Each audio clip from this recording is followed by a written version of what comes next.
Yes, good morning everyone. Class को continue करते हैं एंड फाइनेंशियल मैनेजमेंट पे हमने स्टार्ट किया था रेशियो। 1 मिनट में छोटा सा रिकैप कर देता हूँ, फिर चैप्टर को कंटिन्यू करूंगा। ठीक है। रेशियो चैप्टर में इससे पहले हमने क्या पढ़ा है? लिवरेज। हमने मीनिंग देखा था लास्ट लेक्चर में। मैंने बोला था स्टेटमेंट ऑफ कैपिटल एम्प्लॉयड आपको याद रखना है, और दूसरा स्टेटमेंट ऑफ प्रॉफिटेबिलिटी।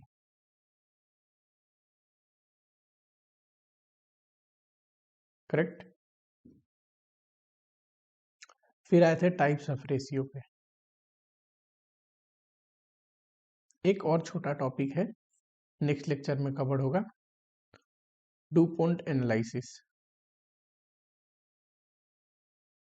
2 नंबर का 3 नंबर का क्वेश्चन इस पे भी आते रहता है। ठीक है। टाइप्स ऑफ रेशियो में एक होते हैं फाइनेंशियल रेशियो, या फिर solvency ratio. Financial ratio solvency ratio में दो पढ़ाया था मैंने, एक तो शॉर्ट टर्म सॉल्वेंसी, इसी को बच्चा क्या बोलते हैं? Liquidity ratio.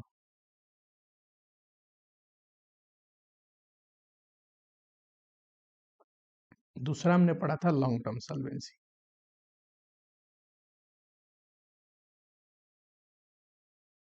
यहीं तक अभी तक हमने पढ़ा है। इसके बाद आता है activity ratio, profitability ratio and market test ratio. Correct. चलो फटाफट से देखो, स्टार्ट करने जा रहे हैं आज का लेक्चर किससे? एक्टिविटी रेशियो से। पहले रेशियो कंप्लीट करेंगे पढ़ के, फिर क्वेश्चन पे आएंगे।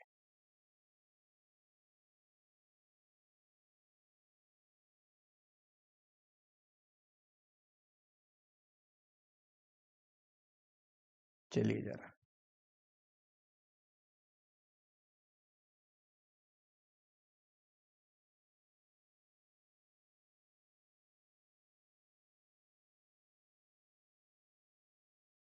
आपको याद होगा लिवरेज चैप्टर में 2 क्वेश्चन हमने अभी किया नहीं है।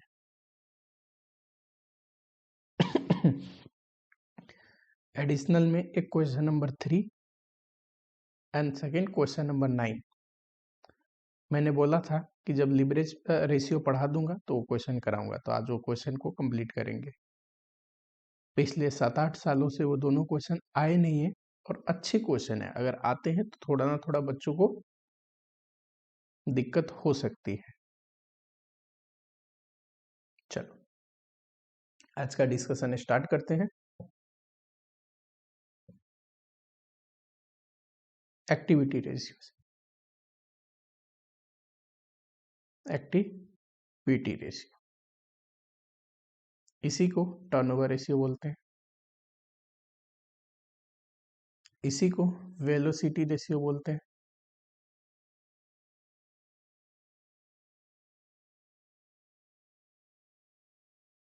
ये बताता है रेवेन्यू जनरेटेड पर रूपी ऑफ रिसोर्स यूटिलाइज्ड। ठीक। अब सिंस रिसोर्स यूटिलाइजेशन से कितना रेवेन्यू जनरेट हो रहा है ये रेशियो बताता है, तो इसको रिसोर्स यूटिलाइजेशन रेशियो भी बोलते हैं।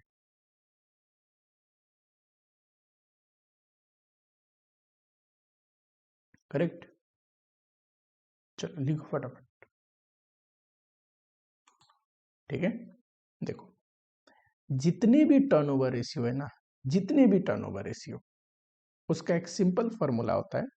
चाहे फिक्स एसेट टर्नओवर रेशियो पूछे, टोटल एसेट टर्नओवर रेशियो पूछे, वर्किंग कैपिटल टर्नओवर रेशियो पूछे, कैपिटल एम्प्लॉयड टर्नओवर रेशियो पूछे, कोई सा भी टर्नओवर रेशियो पूछे, आपको करना है, इसका फॉर्मूला होगा सेल्स, इसी को टर्नओवर बोलते हैं, डिवाइड बाई एवरेज। अगर फिक्स एसेट टर्नओवर पूछा है तो sales by average fix asset. Total asset turnover पूछा है, sales by average total asset.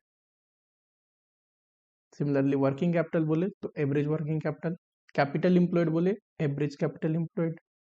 ठीक है। अब देखो, आपने ध्यान दिया होगा कि ऊपर का जो फिगर है ये मैंने डायरेक्ट लिया है ना, पीएल से। नीचे के फिगर को मैंने एवरेज करके लिया है।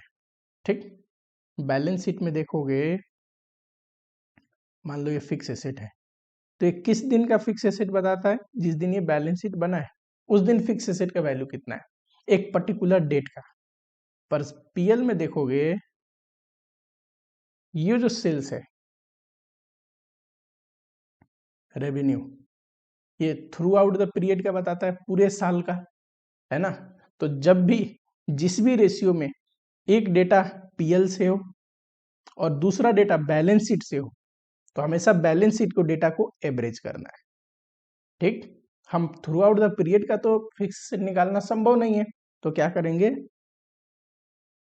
ये क्लोजिंग पीरियड के एंड में ये ओपनिंग, इनका एवरेज।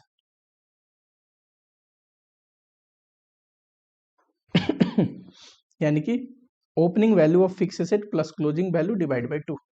संभव ना हो, अगर मान लो निकालना संभव नहीं है, ओपनिंग का डेटा नहीं दिया है, तब क्लोजिंग फिगर पे करेंगे। ठीक है, ना निकालना संभव हो तब। एक्सेप्ट 3 ऐसे टर्नओवर रेशियो है जो अलग से आपको निकालने हैं। ठीक, जितने भी टर्नओवर है, टर्नओवर डिवाइड बाय उसको नीचे में लोगे एवरेज करके, अगर बैलेंस शीट का आइटम है तो। पर 3 जो है वो अलग से आपको निकालने हैं, जैसे कि इन्वेंट्री टर्नओवर।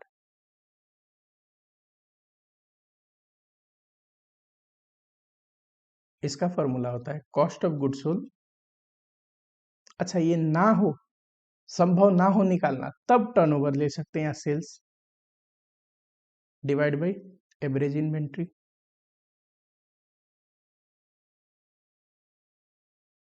ठीक है। मैंने क्या बोला, जितने भी टर्नओवर रेशियो पूछे आपको सेल्स पे निकालना है, लेकिन 3 ऐसे स्पेशल टर्नओवर रेशियो बताता हूं, उसको सीधा सेल्स पे नहीं निकालना, जो बता रहा हूं उस पे निकालना है। उसमें पहला स्पेशल क्या था, इन्वेंट्री टर्नओवर। इसको किस पे निकालना है, कॉस्ट ऑफ गुड्स सोल्ड पे। ये निकालना ना संभव हो तब सेल्स पे लेंगे। एंड एवरेज इन्वेंट्री, मान लो एवरेज इन्वेंट्री नहीं निकालना संभव नहीं है, ओपनिंग का डेटा नहीं दिया है, तो क्लोजिंग बैलेंस पे क्लोजिंग इन्वेंट्री।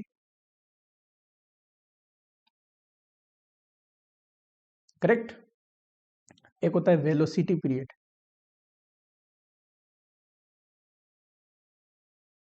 या फिर इसी को होल्डिंग पीरियड बोलते हैं।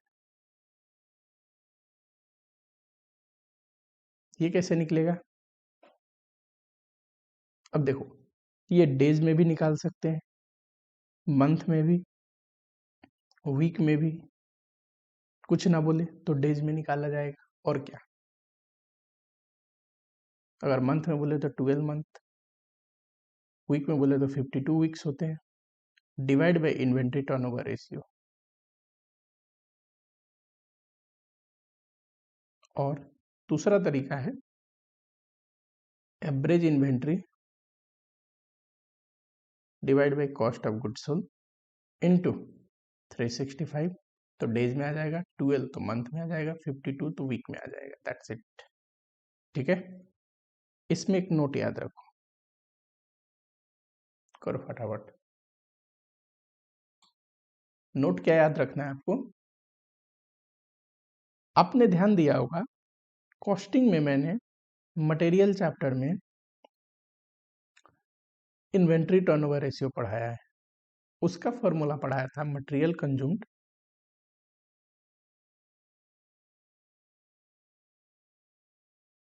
Divide by average inventory of raw material.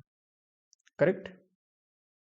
तो फिर ये कौन सा इन्वेंट्री टर्नओवर रेशियो है सर, इसका फॉर्मूला तो आपने लिखा है कॉस्ट ऑफ गुड्स सोल्ड। देखो, ये है रॉ मटेरियल का इन्वेंट्री टर्नओवर, और ये जो पढ़ रहे हैं ना, ये फिनिश गुड्स का इन्वेंट्री टर्नओवर है। वो कॉस्टिंग था, रॉ मटेरियल के लिए मटेरियल चैप्टर पढ़ रहे थे, तो रॉ मटेरियल का इन्वेंट्री टर्नओवर पढ़ रहे थे। ये फाइनेंस है, डिसीजन मेकिंग है, फिनिश गुड्स का इन्वेंट्री टर्नओवर यहाँ पढ़ रहे हैं, ठीक है। चलो दूसरा चीज इसका लॉजिक क्या है कि कॉस्ट ऑफ गुड्स सोल्ड ले रहे हैं, सेल्स नहीं। किसी भी बच्चे को अगर लगता है इसका आंसर उन्हें पता है तो कमेंट बॉक्स में लिख के क्या लॉजिक है बताओ फटाफट से। ध्यान से देखना, ये जो इन्वेंट्री है ये कॉस्ट पे वैल्यूड हो रखा है कि कॉस्ट में सेल प्राइस प्रॉफिट जोड़ के सेलिंग प्राइस पे वैल्यू हो रखा होगा। ये इन्वेंट्री होगा कॉस्ट पे, करेक्ट। अब वैल्यूएशन नहीं पढ़ा रहा हूँ, कॉस्ट और NRB which ever is lower. कहने का मतलब है प्रॉफिट एलिमेंट नहीं जुड़ा होगा इन्वेंट्री में, तो हमें हमेशा सेल्स ना लेके कॉस्ट ऑफ गुड्स लेना चाहिए जिसमें प्रॉफिट एलिमेंट ना जुड़ा हो, करेक्ट। ये ध्यान रखना। दूसरा नोट्स ये है। अच्छा, इन्वेंट्री टर्नओवर हो गया, अब आता है data turnover.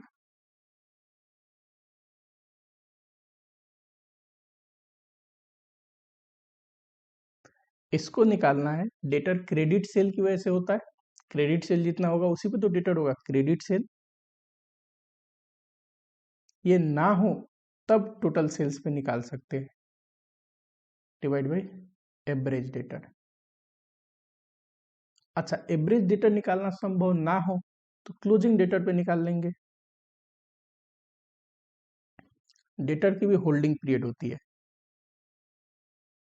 Velocity period. Same वैसे ही 365 डेज, मंथ में निकालना है 12 मंथ, वीक में निकालना है 52 week, divide by debtor turnover ratio, correct. या फिर दूसरा तरीका क्या है, एवरेज डेटर ऊपर ले लो, क्रेडिट सेल पर डे भी कर सकते हैं, या फिर सबसे बढ़िया इंटू 365 कर दो, या फिर 12 से करोगे तो मंथ में आएगा, 52 से करोगे तो वीक में आएगा आंसर, ठीक है। चलो एक और टर्नओवर है, creditor turnover.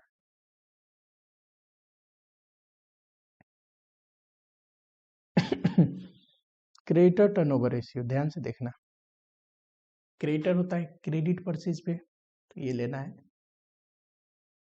Credit purchase divide by average creditor, correct. Credit purchase ना हो तो टोटल परचेज पे ले लेंगे।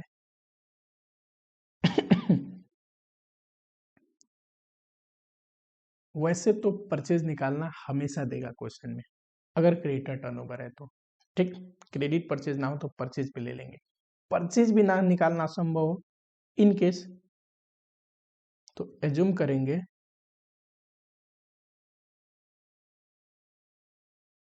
Purchase is equal to material consume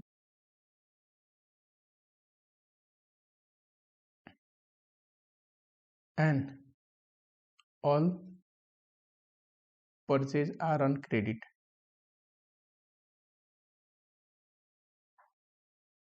देखो अगर क्रेडिट परचेज ना दे तो हम मानते हैं सारा परचेज क्रेडिट पे और परचेज पे निकाल देते हैं, परचेज भी ना हो तो मटेरियल कंज्यूम पे निकाल देंगे, ये मान के कि परचेज जितना है ना उतना ही मटेरियल कंज्यूम्ड है, यानी कि ओपनिंग और क्लोजिंग स्टॉक ऑफ मटेरियल बराबर है, ठीक है। चलो मैंने क्या पढ़ा आपको कि कोई भी टर्नओवर रेशियो बोले, टर्नओवर ऊपर लेना है उसको नीचे डिवाइड करना है, except 3, debtor inventory creditor. Debtor निकलता है क्रेडिट सेल पे, ठीक है। इन्वेंट्री निकलता है कॉस्ट ऑफ गुड्स सोल्ड पे, एंड क्रेडिटर निकलेगा क्रेडिट परचेज पे। चलो यहां तक कर लिया, अब आते हैं प्रॉफिटेबिलिटी रेशियो पे।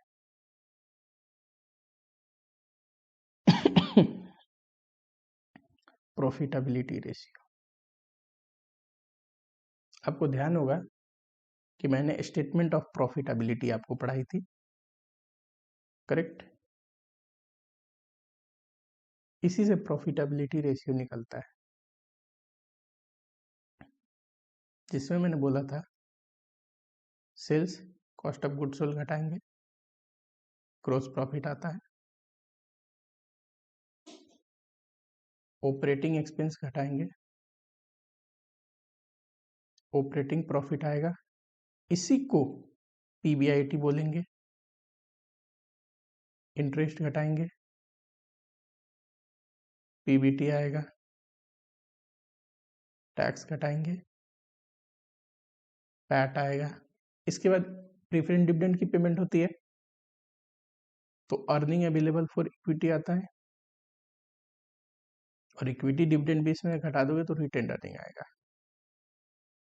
Correct. Earning available for equity में से इक्विटी डिविडेंड घटा देंगे, रिटेन्ड अर्निंग आएगा। ये पढ़ाया था, देखो जरा इसको, तो ऑलरेडी आपके नोट्स में है। आज टेलीग्राम पे रेशियो और लिवरेज के नोट्स अपडेट हो जाएंगे, डोंट वरी, ठीक है। सबसे पहला ग्रॉस प्रॉफिट रेशियो, ये होता है gross profit divide by sales into 100,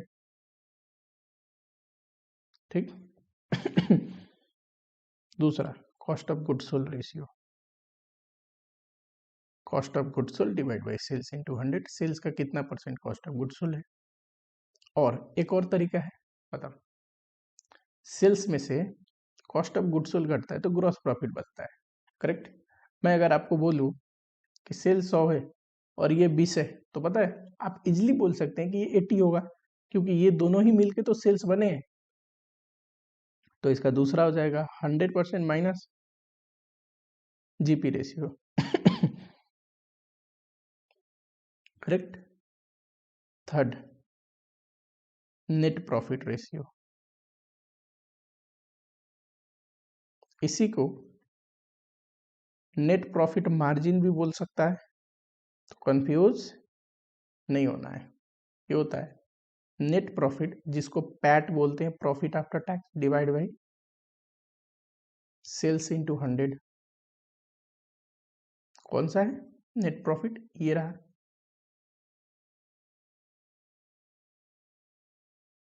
operating profit ratio,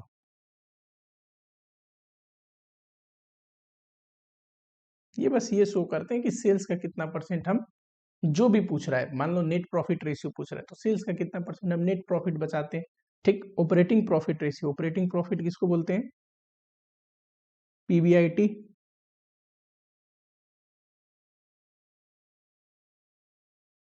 तो ये हो जाएगा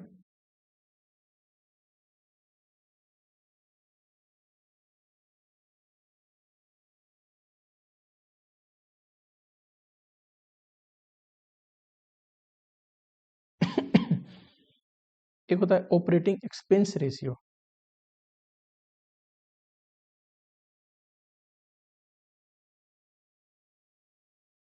तो ये हो जाएगा ऑपरेटिंग एक्सपेंस ले लो ऊपर,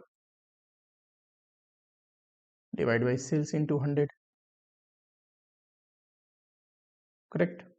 एंड ऑपरेटिंग एक्सपेंस में क्या आता है, पढ़ा था लास्ट लेक्चर में, याद करो, administrative and office expense,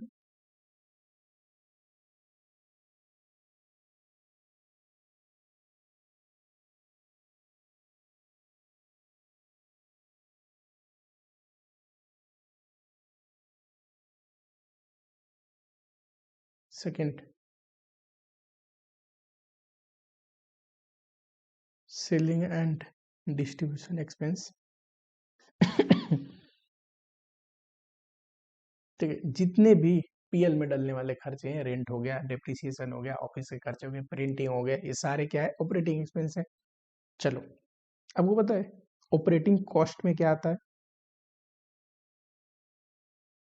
last time पढ़ाया था। ऑपरेटिंग कॉस्ट में cost of goods sold plus operating expense दोनों आते हैं,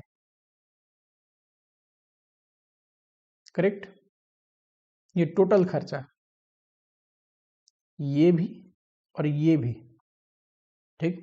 सेल्स में से यही दो तो घटे तो ऑपरेटिंग प्रॉफिट आया है, तो सेल्स में से ऑपरेटिंग कॉस्ट घटने के बाद ऑपरेटिंग प्रॉफिट आता है। तो अगला रेशियो है ऑपरेटिंग रेशियो बोले या फिर ऑपरेटिंग कॉस्ट रेशियो बोले, कंफ्यूज नहीं होना है। Operating cost divide by sales into 100, correct. And operating cost में क्या है, cost of goods sold and operating expense दोनों। चलो एक और इसका फॉर्मूला बन सकता है 100% माइनस ऑपरेटिंग प्रॉफिट रेशियो।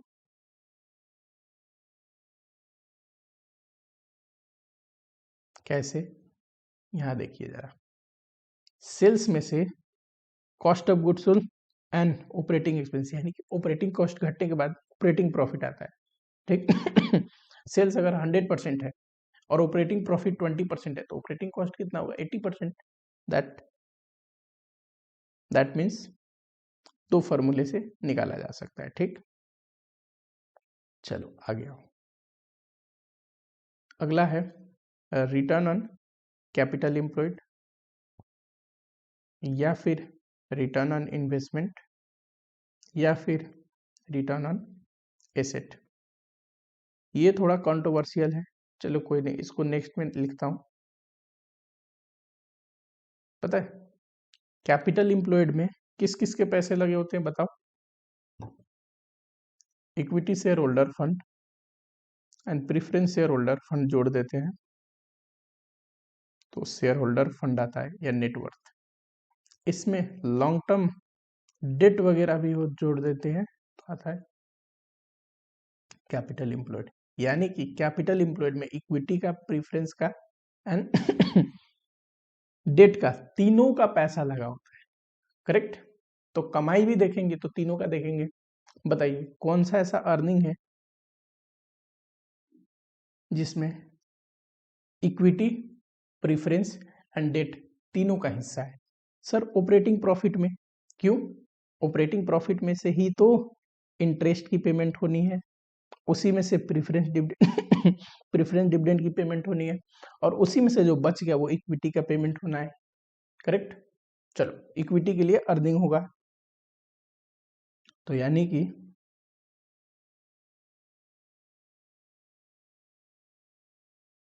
लेकिन टैक्स तो पे करनी पड़ेगी ना कमाई में से पहले, है ना, तो टैक्स घटा दो।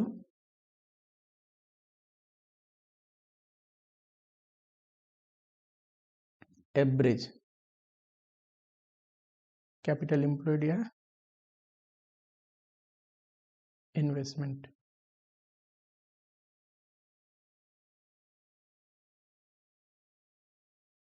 ये आफ्टर टैक्स है। कई बार प्री टैक्स भी इसको कैलकुलेट किया जाता है, तो टैक्स नहीं घटाएंगे।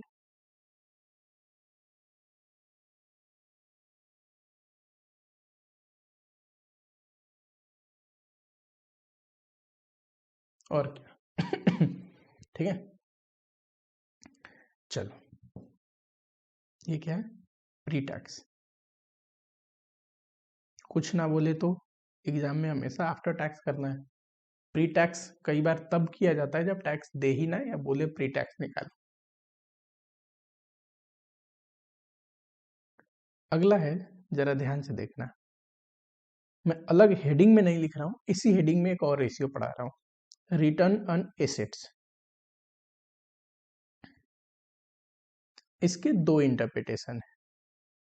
एक, रिटर्न ऑन एसेट का मतलब होता है लॉन्ग टर्म एसेट्स, उस केस में फॉर्मूला हो जाएगा PBIT 1 minus tax divide by average long term assets बोलो या फिक्स एसेट शॉर्टकट में लिख दूं, या फिर इसी को कैपिटल एम्प्लॉयड बोल सकते हैं।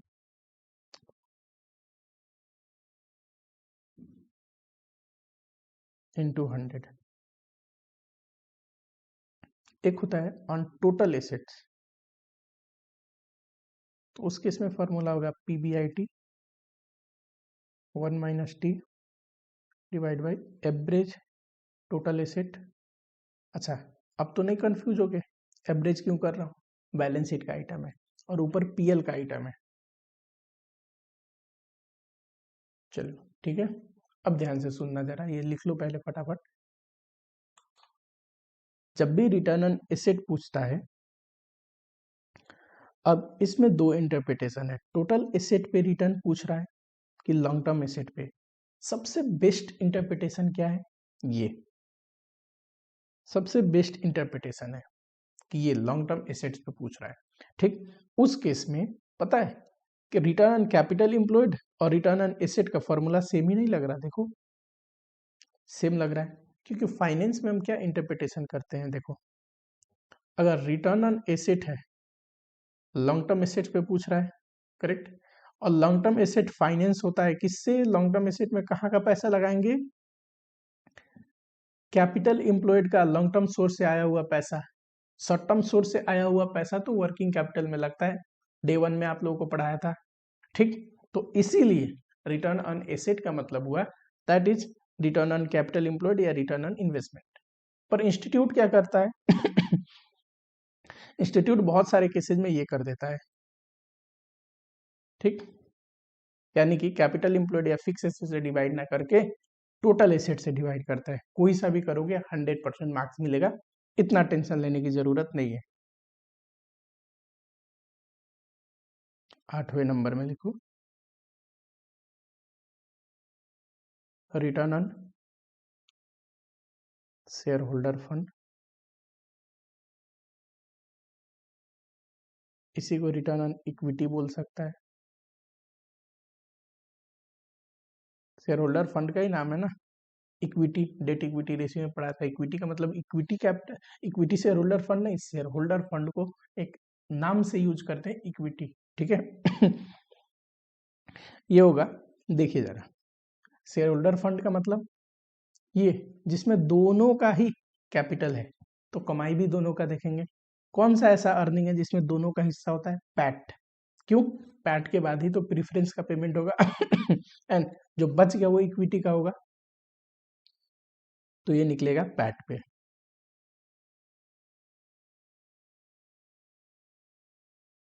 एवरेज शेयर होल्डर फंड बोलिए, नेटवर्थ बोलिए या इक्विटी बोलिए इनटू 100। अगला है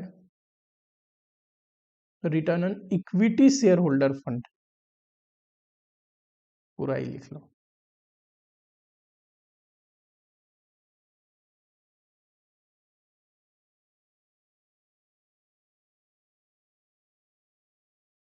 ठीक, करो फटाफट से लिखो, आगे बढ़े। अब ये क्या पूछ रहा है, equity share holder fund, equity वाला कमाई कौन सा है, देखो ध्यान से, प्रीफरेंस का पेमेंट करने के बाद ये बच गया ना, ये इक्विटी का है। लास्ट में जो रेसिडुअल बचता है वो कौन लेता है, इक्विटी लेता है। तो इसका फॉर्मूला बन जाएगा अर्निंग अवेलेबल फॉर इक्विटी, ये कैसे निकला है, पैट में से प्रीफरेंस डिविडेंड घटा के, divide by average equity share holder fund into 100। एक और है कैश प्रॉफिट रेशियो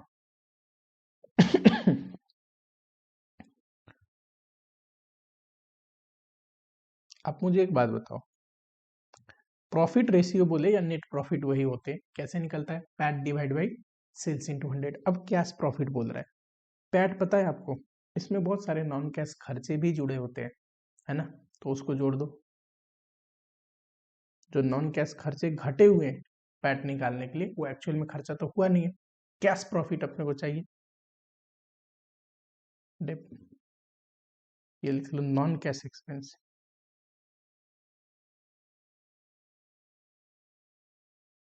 तो एक कैश प्रॉफिट आ जाएगा डिवाइड बाई सेल्स इनटू 100। ठीक है, जितने भी टर्नओवर रेशियो है अच्छा, प्रॉफिटेबिलिटी रेशियो पढ़ रहे थे ना, टर्नओवर रेशियो में एक चीज लिख लेना, जितने भी टर्नओवर रेशियो है वो हायर द बेटर होते हैं। हायर द बेटर, जितना ज्यादा हो उतना ही बढ़िया। क्यों? देखिए जरा, ये बताता क्या है, रेवेन्यू जनरेटेड पर रूपी ऑफ रिसोर्स यूटिलाइज, किसी चीज में 1 रुपया लगाने से कितना रुपया कमा रहे हैं, तो जितना ज्यादा कमाएंगे उतना बढ़िया है ना।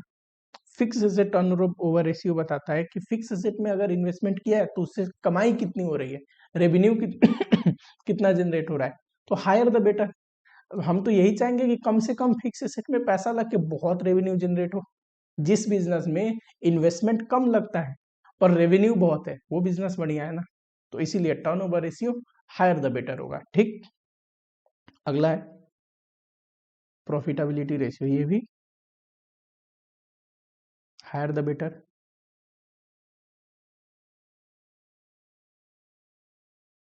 अपनी परफॉर्मेंस की बात करें इंसान या प्रॉफिटेबिलिटी की बात करें तो हर एक इंसान चाहेगा ना कि जितना ज्यादा कमाऊं उतना ज्यादा बढ़िया। ठीक, चलो अगला टॉपिक है market test ratio.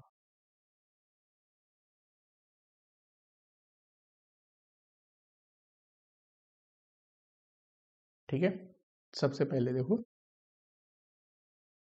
Earning per share,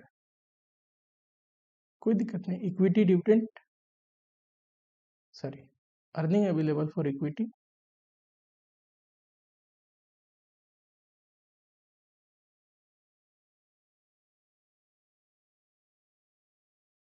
इसको ई बोलते हैं, divide by number of equity share. Correct. अच्छा, dividend per share, equity dividend, confuse नहीं होना कि नंबर ऑफ कौन सा share, equity share, preference share, हमेशा ईपीएस और डीपीएस किसके निकालते हैं, equity share holder. Equity share holder के लिए हम इन्वेस्ट भी करते हैं ना तो किसी के इक्विटी में इन्वेस्ट करते हैं, शेयर में इन्वेस्ट करते हैं। ठीक, तो equity dividend divide by number of equity share.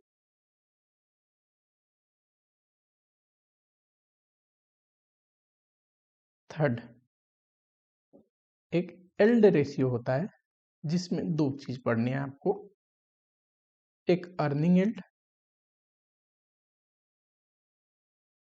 ये होता है EPS divide by market price into 100। Correct. आज अगर शेयर खरीदने जाओगे तो मार्केट प्राइस में मिलेगा, एंड उस कंपनी की कमाई पर शेयर कितनी है, तो एक्चुअल में आज के कंडीशन में इन्वेस्टमेंट पे पर शेयर कितना कमाएंगे ये बताता है अर्निंग यील्ड। ठीक, अगला है डिविडेंड यील्ड, ये हो जाएगा dividend per share divide by market price into 100। ठीक, पी रेशियो,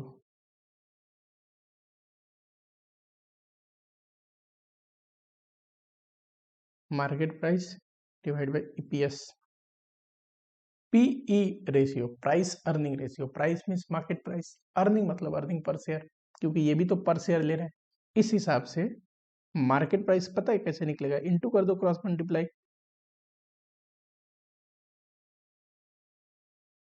ठीक है, चलो पता है आपको जो अर्निंग अवेलेबल फॉर इक्विटी है उसमें से इक्विटी डिविडेंड घटाते हैं तो क्या आता है, रिटेन अर्निंग। ठीक। अब पूछे पे आउट रेशियो, कि हमने अपने कमाई का कितना परसेंट पे किया। देखो ये था अर्निंग, ये था डिविडेंड,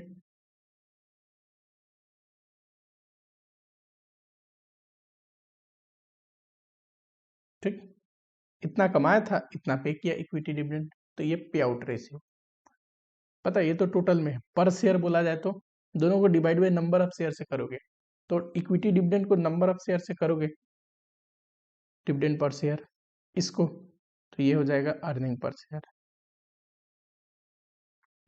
एक होता है retention ratio,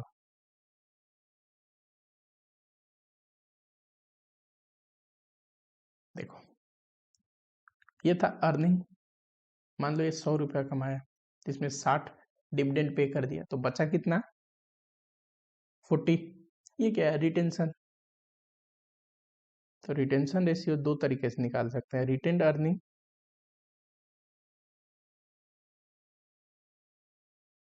divide by earning available for equity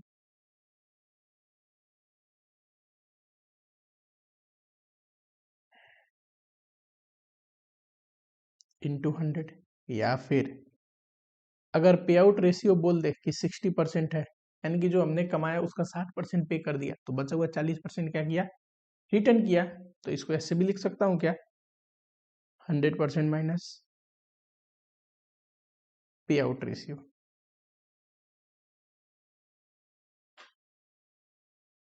ठीक है, आगे बढ़े। बुक वैल्यू पर share,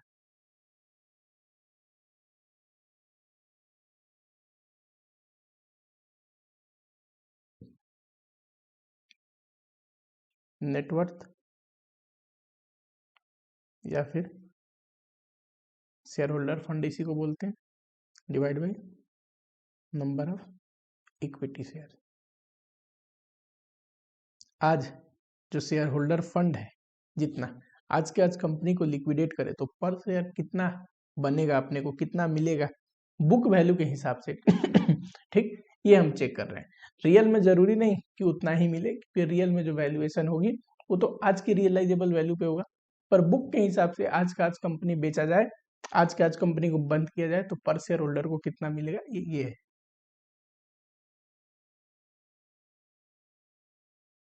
market value divide by book value पर शेयर। तो इसका फॉर्मूला होगा market price divide by book value पर शेयर। ठीक है, जब भी ऐसे डिवाइड में आता है ना, तो आंसर टाइम्स में लिखते हैं। ठीक, चलो फटाफट से करो। ठीक है, चल अब जो अपना बच गया ना, थोड़ा यहाँ से हम क्वेश्चन बनाने लायक बन चुके हैं, लगभग सारा रेशियो मैंने पढ़ा दिया आपको। ठीक, 2 पॉइंट एनालिसिस से कुछ क्वेश्चन करते हैं, उसके बाद करेंगे। ठीक, मैं इसको इरेज करता हूँ क्वेश्चन के लिए। मैंने बोला है आज टेलीग्राम पे शाम तक आप लोगों के लिए दोनों चैप्टर के हैंड रिटेन नोट्स डल जाएंगे। बहुत सारे बच्चे कमेंट में कहते हैं कि सर जो आप नोट्स लिखाते हो उसका भी पीडीएफ शेयर कर दो। देखो, मैं आपको एक सजेशन दूं, आप अगर पढ़ रहे हो तो सबसे बढ़िया काम करो, इतना जरूर करो मिनिमम, कि जो मैं नोट्स लिखाता हूँ ना उसको आप खुद भी लिखो। ठीक है, इससे आपकी रिटेंशन पावर बढ़ेगी। जो चीज सुन रहे हो ना आप, उससे ज्यादा आपको तब याद रहेगा जब उसको सुनने के साथ साथ लिखोगे भी।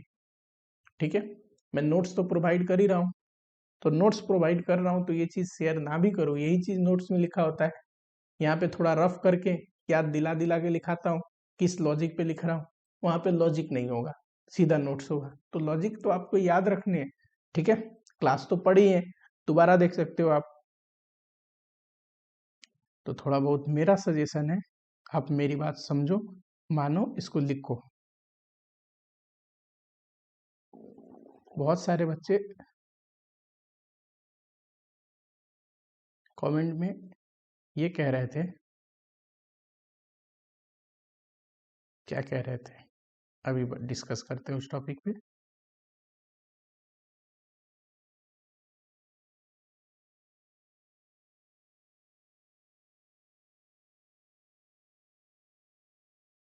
चलो सफिशिएंट स्पेस हो गया क्लास को कंटिन्यू करने के लिए।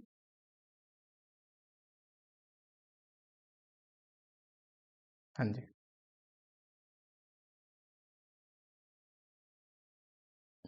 बहुत सारे बच्चे कमेंट बॉक्स में ये लिख रहे थे कि सर आप कैपिटल बजटिंग चैप्टर को स्टार्ट करिए। करेक्ट।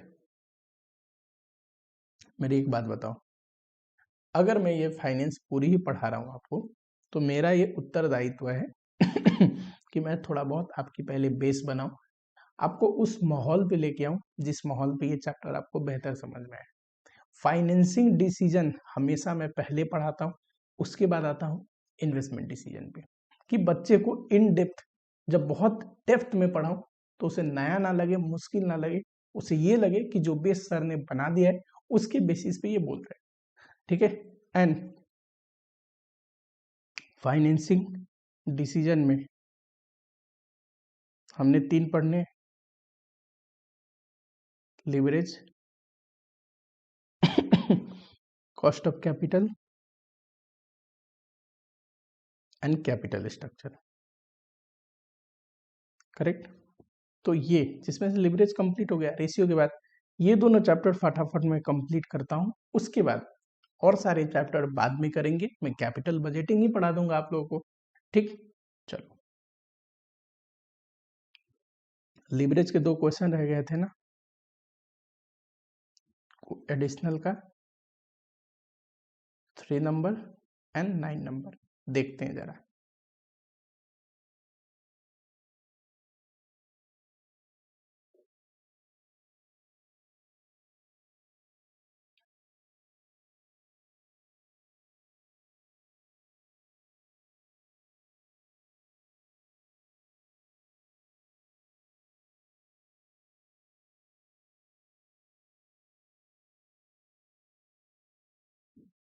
ये रहा 3 नंबर क्वेश्चन। चलिए, अब जो लास्ट लिवरेज वाले लेक्चर में एक चीज पढ़ाई थी उसको याद दिलाता हूँ, फिर आपको समझ में आएगा अच्छे से, क्योंकि रेशियो आपने पढ़ लिया है। लिवरेज चैप्टर में मैंने पढ़ाया था impact of financial leverage on return on equity. तो मैंने बोला था आपको कि देखो, कंपनी डेट से मान लो पैसा लेके आती है, प्लस कंपनी के पास अपना पैसा है इक्विटी का, ये दोनों पैसा मिल के कैपिटल इंप्लॉयड हो जाएंगे और ये आगे इन्वेस्ट करेगी। हो सकता है डेट से 9% पे लाई, आगे इन्वेस्ट करके 12% पे कमा रही है। करेक्ट। अपनी इन्वेस्टमेंट पे। तो जो इक्विटी कमा रहा है ना, ये पता है मोर देन 12% कमाएंगे। पता है क्यों? इनकी रिटर्न निकालोगे तो देखो, इक्विटी के पैसे पे 12% तो कमा ही रहे हैं, क्योंकि कंपनी आगे इन्वेस्ट करके 12% कमा रही है, प्लस जो डेट को पेमेंट करने के बाद 9% कुछ बच जाएगा ना, वो तो इक्विटी का ही होगा। तो हमें हमेशा इक्विटी का return return on capital employed से ज्यादा आएगा। यानी कि ये जो है, मैंने आपको एक फॉर्मूला पढ़ाई थी, return on capital employed plus इतना तो इक्विटी कमा ही रही है 12%, जो ये एक्स्ट्रा कमा रही है डेट से 9 और 12 का difference 3, debt divide by equity. यानी कि डेट की वजह से ये रिटर्न तो इक्विटी कमा ही रही है, डेट की वजह से ये जो है ना वो एक्स्ट्रा रिटर्न कमा रही है। अच्छा, प्रीफरेंस भी हो तो कोई नहीं, प्रीफरेंस तो फिर ये लिखेंगे return on equity share holder fund. इतना तो इक्विटी कमा ही रहा है ये डेट की वजह से, और प्रीफरेंस की वजह से कितना एक्स्ट्रा कमाएगा?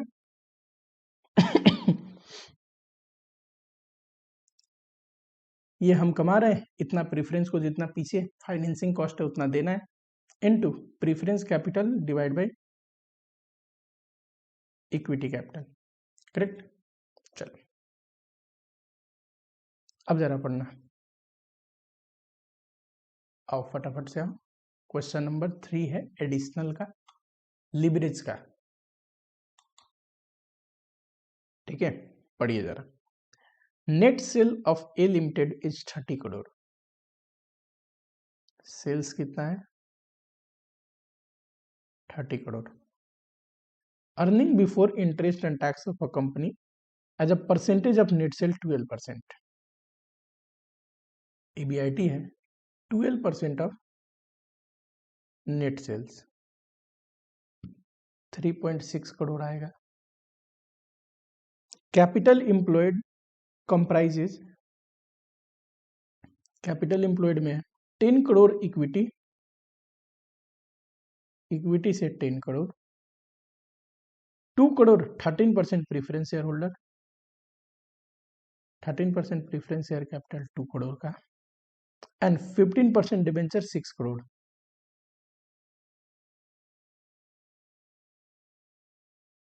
टोटल कैपिटल कितना है? 18 करोड़। ठीक है। इनकम टैक्स रेट है 40%। ठीक है। पूछ रहा है कैलकुलेट रिटर्न ऑन इक्विटी, ठीक है, for the company and indicate its segment due to presence of preference share capital and borrowing. कह रहा है रिटर्न ऑन इक्विटी निकालिए और बताइए उसमें प्रीफरेंस की वजह से कितना एक्स्ट्रा रिटर्न है एंड डिबेंचर लेने की वजह से कितना एक्स्ट्रा रिटर्न कब आया है। ठीक है, चलो इसको मैं लेके आता हूँ नोटपैड पे।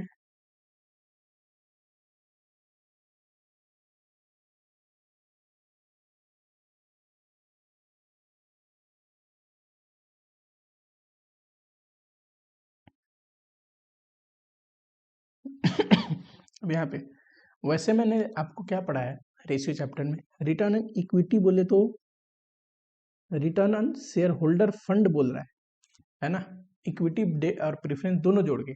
पर यहाँ पे जब अलग से बोल रहा है कि उसमें बताइए प्रीफरेंस का कितना एक्स्ट्रा अर्निंग प्रीफरेंस हुई है और डेट से, तो ये यानी कि रिटर्न ऑन इक्विटी का मतलब इक्विटी शेयर होल्डर फंड की बात कर रहा है। ठीक है, ईबीआईटी है 3.6 करोड़ लेस इंटरेस्ट, बताओ 15% 6 करोड़ का डिवेंचर है।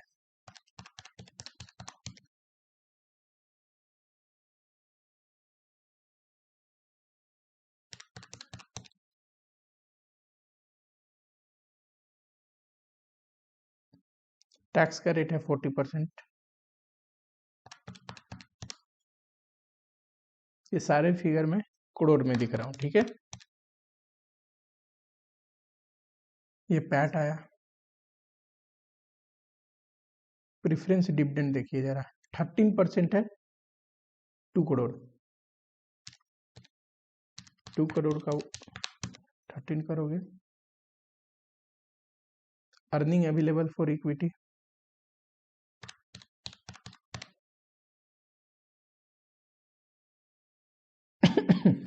ठीक, ध्यान से देखना। अगर रिटर्न ऑन कैपिटल एम्प्लॉयड बोलो इस कहानी में, जैसे मैंने आपको चार्ट बना के पढ़ाया है, ध्यान से सुनना। अपने पास पता है इक्विटी है 10 करोड़ की, दो और कैपिटल लेके आए हैं, 13% preference 2 crore, 15% debenture 6 crore, total हो गए कैपिटल एम्प्लॉयड 18 करोड़। इसको इन्वेस्ट किया है, return on equity share holder fund अभी निकालना है, कितना है ये इन्वेस्टमेंट पे रिटर्न ऑन कैपिटल एम्प्लॉयड निकालेंगे कितना है, और देखेंगे कि जो एक्स्ट्रा रिटर्न है ये इक्विटी की प्रीफरेंस की वजह से कितना एंड डेट की वजह से कितना। चलो ये होता है पीबीआईटी 1 माइनस टी, अभी पढ़ाया है। ठीक है, रेशियो चैप्टर में कैपिटल एम्प्लॉयड इनटू 100। पीबीआईटी बताइए, ये रहा 1 माइनस टैक्स रेट इतना 18 करोड़ इंटू 100,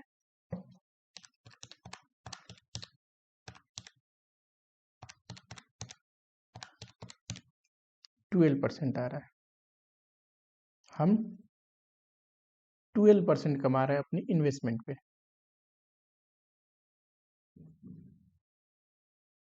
अब ये निकाले return on equity share holder fund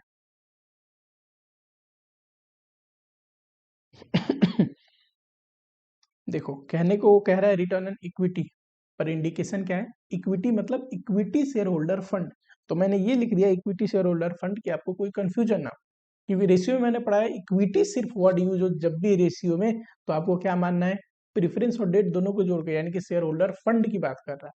ठीक अगर ये सिर्फ शेयर होल्डर फंड की बात करता तो ये बोलता कि डेट की वजह से एक्स्ट्रा कितना कमाई हो रही है, बट डेट और प्रेफरेंस दोनों की वजह से एक्स्ट्रा कितना कमाई हो रही है, यानी कि इक्विटी वाले को। ठीक, तो ये आएगा earning available for equity divide by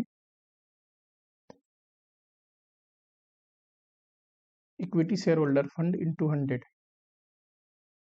कितना है, equity share holder fund 13.6%।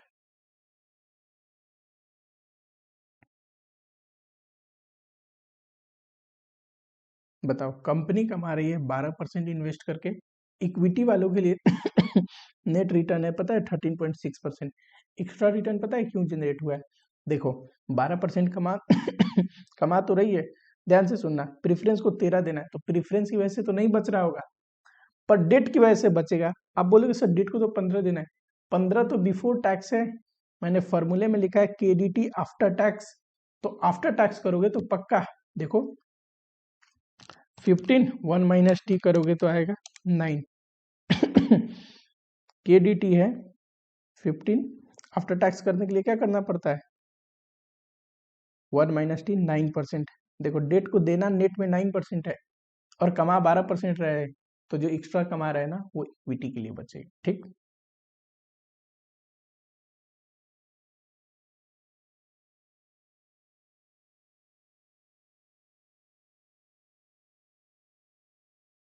Segment पूछा था ना,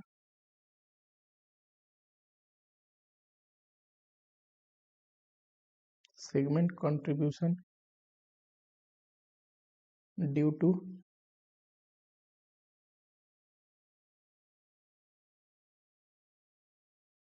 ध्यान से देखिए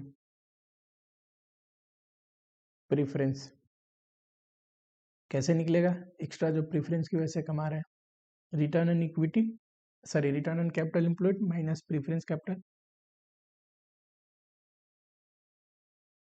minus cost of preference into preference capital divide by equity share holder fund. बताइए, ये तो 12% है, ये 13% है,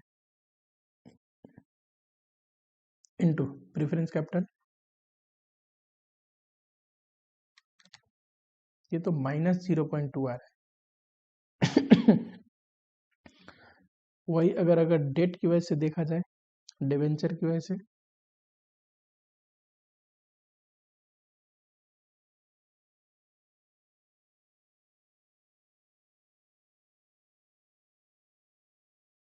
बताओ KDT after tax cost of debt ये 9% है, into 12 minus 9 to 6 divide by 10 1.8% आया। देखो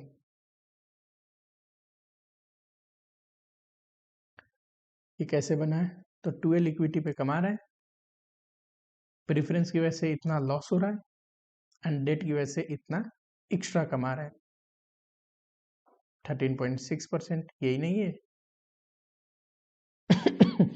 चलो, ये तो पूछा ही था, उसके बाद क्या पूछा है, ऑपरेटिंग लिवरेज बताइए इफ कंबाइंड लिवरेज इज 3। ये इंपॉर्टेंट है, ध्यान से देखना, कंबाइंड लिवरेज दिया है 3, ऑपरेटिंग लिवरेज के लिए तो कंट्रीब्यूशन चाहिए, वो है नहीं, पर फाइनेंशियल लिवरेज निकाल सकते हैं, एंड फाइनेंशियल लिवरेज निकालने के बाद ऑपरेटिंग लिवरेज निकल जाएगा। कैसे, financial leverage into operating leverage equal to combined leverage, इस फॉर्मूले में। तो फाइनेंशियल लिवरेज का फॉर्मूला क्या है बताओ, EBIT divide by EBT minus preference dividend before tax. ठीक, इसका लॉजिक बता दिया हूं, बिफोर टैक्स क्यों करना है। ईबीआईटी कितना है 3.6, ईबीटी कितना है 2.7 माइनस प्रेफरेंस डिविडेंड कितना है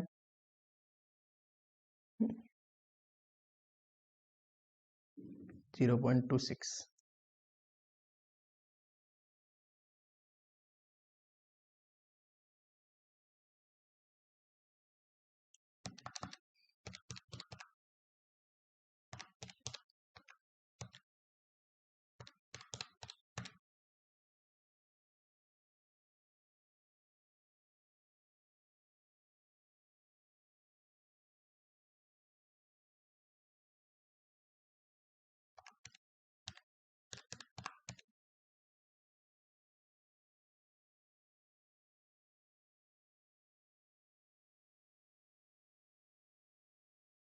combined leverage is equal to operating leverage into financial leverage.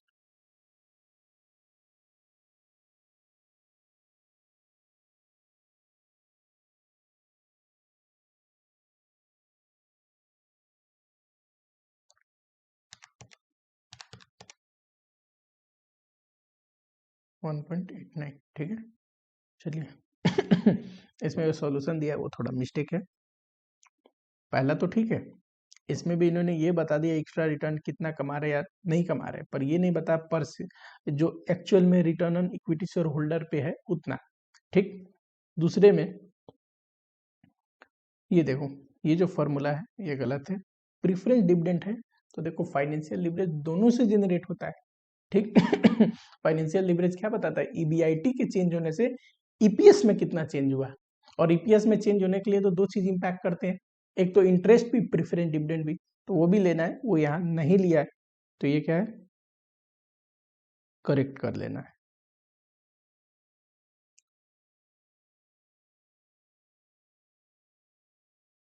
चलो ये भी मैंने छोड़ दिया था। अच्छा क्वेश्चन है, क्या बोलता है, इक्विटी शेयर होल्डर दिया है, प्रीफरेंस दिया है, डिबेंचर दिया है, ठीक है, पैट दिया है, ऑपरेटिंग एक्सपेंस दिया है, बोल रहा है इंक्लूडिंग डेप्सन। डेप्सन मैंने बताया था ये फिक्स्ड है, दिस मच ऑफ ईबीआईटी, तो ऑपरेटिंग एक्सपेंस निकल जाएगा, फिक्स हटा देंगे तो बचा हुआ वेरिएबल कॉस्ट। इक्विटी डिविडेंड 15% है, किस पे होता है, हमेशा इस पे, जो नॉमिनल कैपिटल है and market value of equity दे रखा है। पूछा गया ऑपरेटिंग एंड फाइनेंशियल लिवरेज, ठीक है, निकाल देंगे, contribution divide by EBIT operating leverage, and financial leverage क्या होता है, EBIT divide by, sorry EBIT divide by EBT minus preference dividend before tax. Cover for preference dividend and equity dividend, चलो पहले ये करते हैं।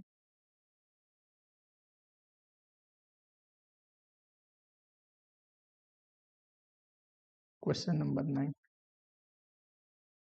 वर्किंग नोट लिख लो, PAT दे रखा है, इसमें टैक्स जोड़ देंगे, पीबीटी आएगा 30%। बताइए, पीबीटी में 30 टैक्स कटा होगा तो ये बचा होगा, करेक्ट, तो ये अगर 70 है तो पीबीटी कितना,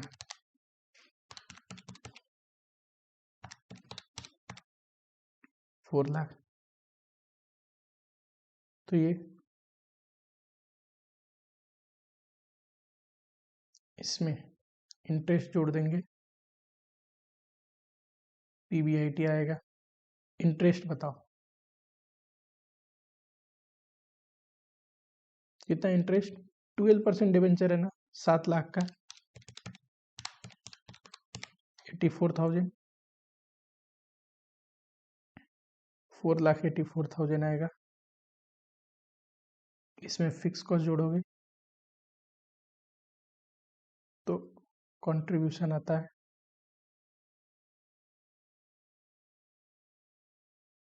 कितना है, फिक्स कॉस्ट 96,800,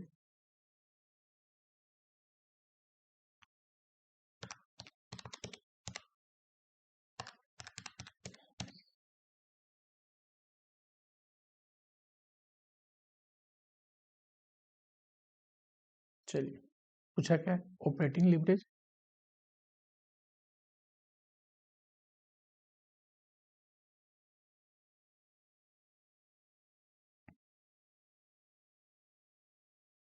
करो फटाफट से, चलो बताओ फटाफट से वैल्यू डालो, कितना है कंट्रीब्यूशन 580, 800, एंड पीबीआईटी कितनी है 484, करिए।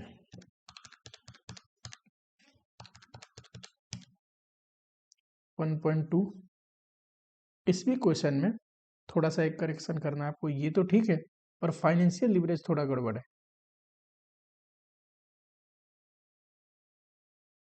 फाइनेंशियल लिवरेज की बात करूं, पीबीआईटी,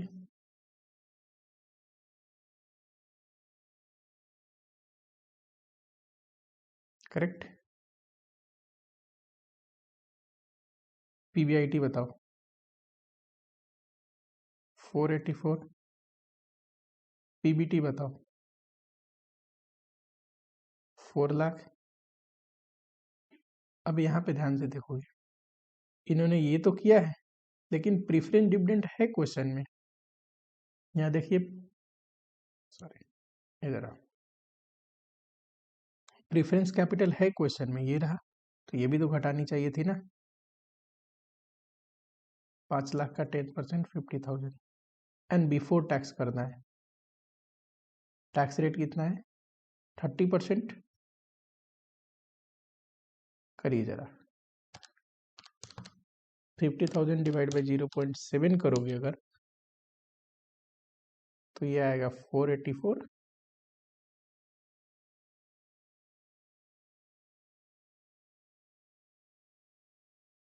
इतना।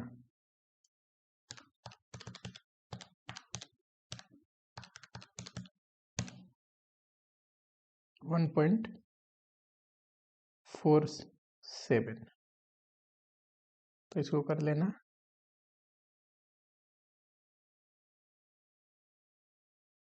ठीक, आगे क्या पूछा है?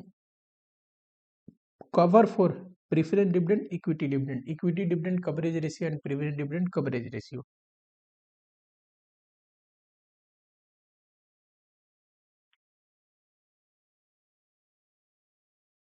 बताओ जरा।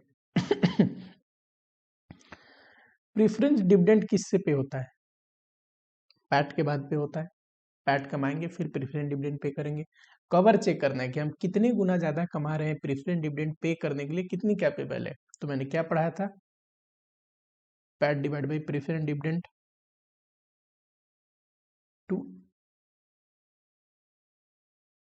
280 है।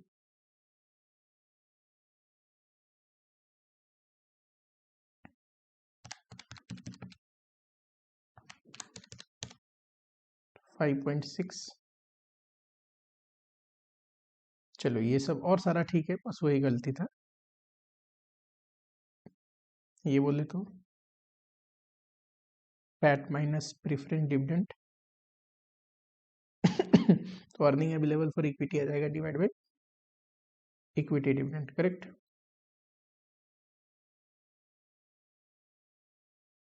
इक्विटी डिविडेंड कितना है? आपको याद होगा 15% था, एंड आया था 1,20,000, करेक्ट।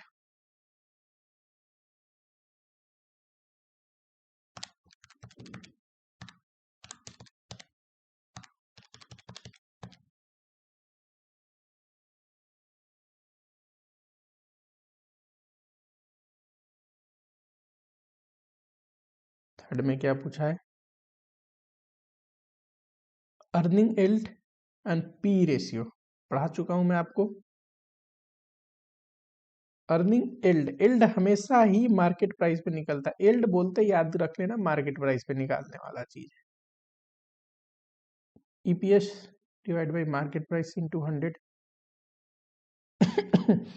ठीक, मार्केट प्राइस दे रखा है क्वेश्चन में, कितना? 23। अच्छा, ईपीएस निकाल सकते हैं क्या? बिल्कुल निकाल सकते हैं। Earning available for equity divide by number of equity shares. Earning available for equity कितना है? देखो यहाँ पे हमने निकाला था, पैट में से इक्विटी डिविडेंड घटाओगे, नंबर ऑफ इक्विटी शेयर कितना है? 8 लाख है 10 वाले, तो 80,000 आएंगे।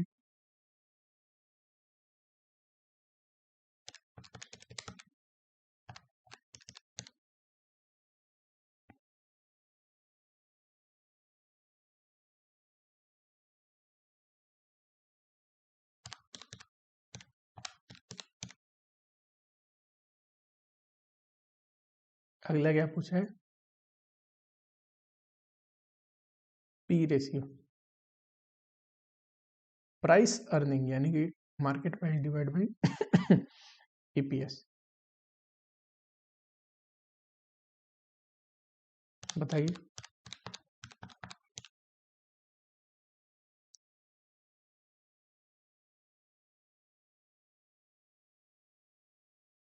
थर्ड में क्या पूछा है?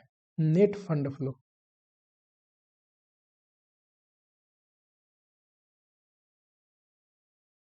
देखो जरा, फंड फ्लो में हमेशा याद रखना आपको पढ़ा होगा आपने 12th में कि फंड फ्लो तीनों एक्टिविटी से निकलता है। ऑपरेटिंग से कितना फंड फ्लो है, फाइनेंसिंग एंड इन्वेस्टिंग।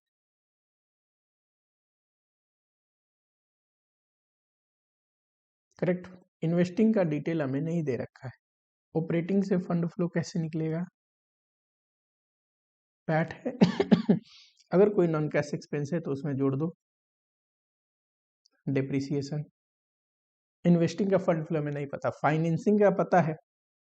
फाइनेंसिंग में क्या है, दो चीज गए हैं, equity dividend and preference dividend. Correct. बताइए। 280 प्लस 96,800 1,20,000 प्लस बताना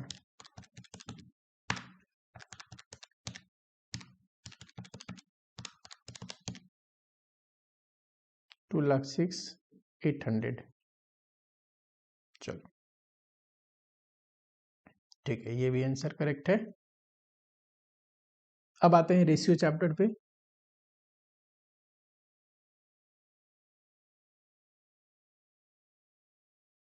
देखिए जरा, ठीक है, रेशियो चैप्टर के क्वेश्चन स्टार्ट होते हैं। थोड़ा चलो यहाँ पे मैं स्पेस बना दूं।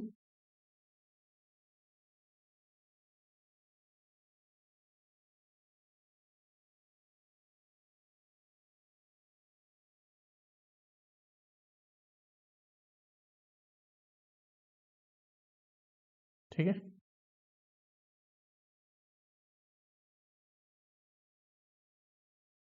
क्वेश्चन नंबर 1 है, इंस्टीट्यूट की बुक, आपकी ही बुक का क्वेश्चन है। ठीक है,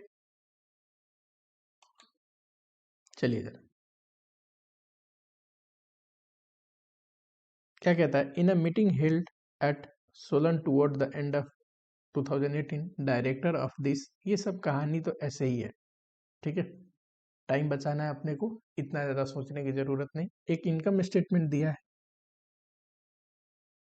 ठीक है, और यहाँ पे क्या दिया है, कैलकुलेट करिए फ्लोइंग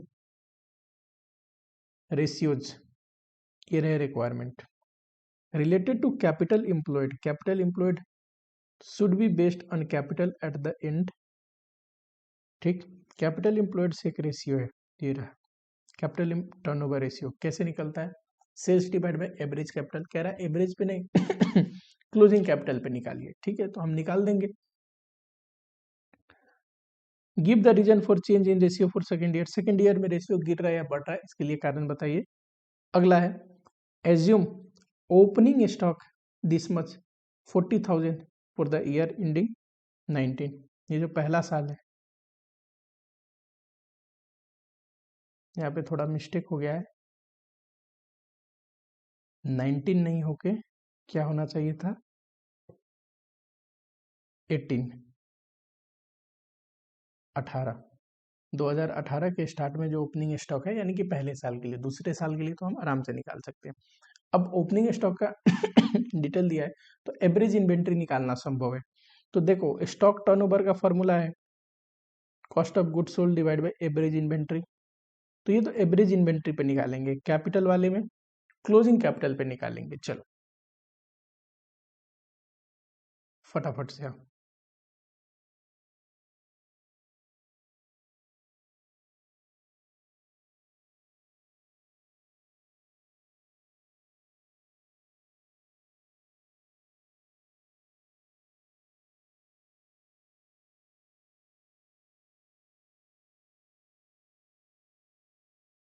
2 साल है ना,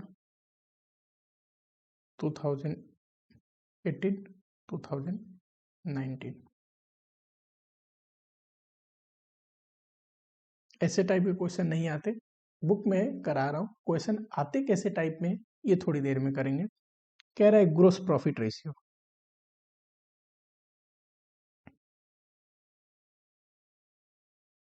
बताओ जरा इसका फॉर्मूला हमने क्या पढ़ा था, gross profit divide by sales into 100। यहाँ देखिए ग्रोस प्रॉफिट ये रहा, सेल्स ये रहा, total sales 64,000 divide by 3 lakh into 100। Second year का देखोगे तो ग्रोस प्रॉफिट ये रहा एंड सेल्स ये रहा 76,200। करो।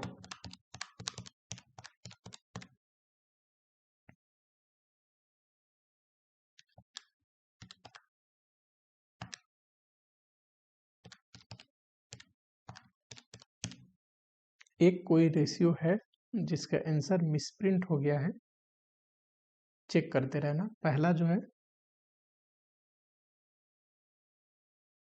ये ठीक है, किसी एक रेशियो में आई थिंक देख लेंगे, कोई नहीं करते टाइम।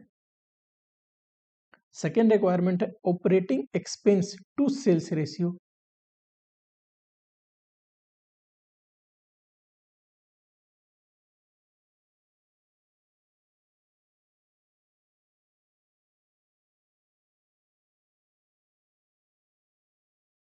ये करेंगे ऑपरेटिंग एक्सपेंस ऊपर, टू सेल्स है ना, सेल्स नीचे इंटू 100, इसी को ऑपरेटिंग एक्सपेंस रेशियो भी बोलते हैं।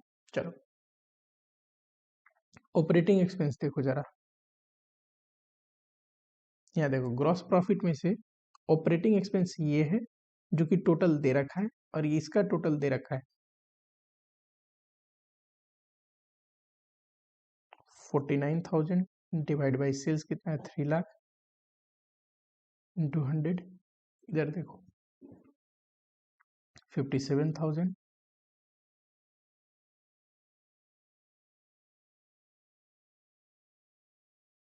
करो,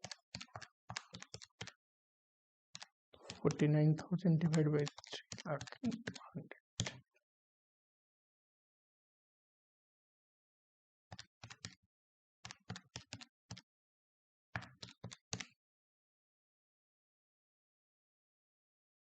16.33, 15.24, ये भी ठीक है। थर्ड में पूछा है ऑपरेटिंग प्रॉफिट रेशियो,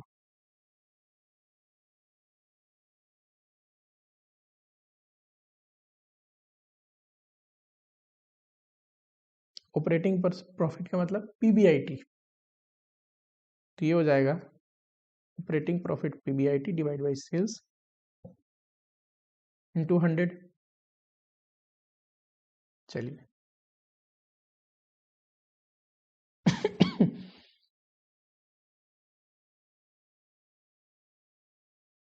या देखो जरा फटाफट से क्या पूछा है, ऑपरेटिंग प्रॉफिट रेशियो। बताओ ऑपरेटिंग प्रॉफिट कैसे निकलता है, ग्रॉस प्रॉफिट में से ऑपरेटिंग एक्सपेंसेस घटा दोगे तो जो आएगा वो है ऑपरेटिंग प्रॉफिट। ठीक है। अब आपके मन में एक डाउट हो सकता है कि सर यहाँ तो नेट प्रॉफिट जो है उतना ही ऑपरेटिंग प्रॉफिट होनी चाहिए, क्योंकि ग्रॉस प्रॉफिट ये रहा, ऑपरेटिंग एक्सपेंस ये रहा और ये रहा। ठीक है, कोई दिक्कत नहीं, हमें जितना डेटा देगा हमेशा याद रखना ये ऑपरेटिंग प्रॉफिट भी इसी को यूज करेंगे, नेट प्रॉफिट बोले तो नेट प्रॉफिट के लिए भी इसी को यूज करेंगे। जितना डेटा अवेलेबल हो उसके बेसिस पे रेशियो कैलकुलेट होता है।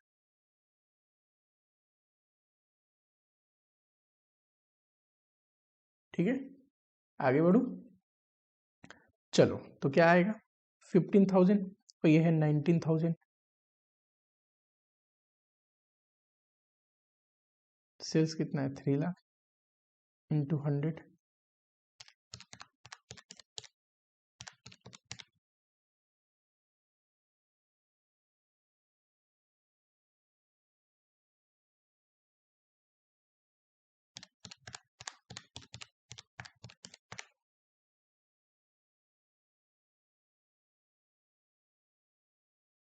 अगला क्या है? Capital turnover ratio, correct.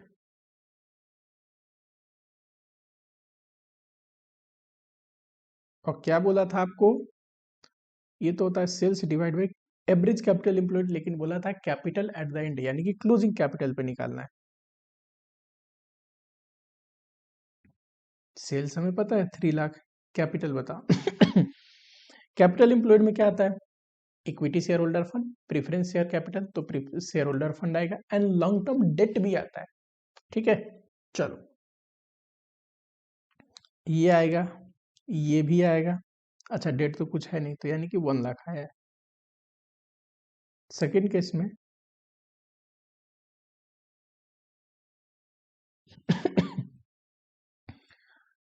374 divide by, इसका कैपिटल एम्प्लॉयड निकालना हो तो ये आएगा कैपिटल एम्प्लॉयड में, ये भी आएगा, और डिवेंचर भी आएगा, यानी कि ये टोटल आएंगे 147,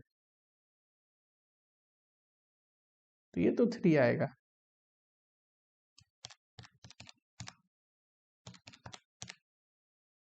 2.54 टाइम्स। याद रखना, जो रेशियोज है ना, कुछ परसेंटेज फॉर्म में निकलता है, जैसे gross profit ratio, net profit ratio, ठीक।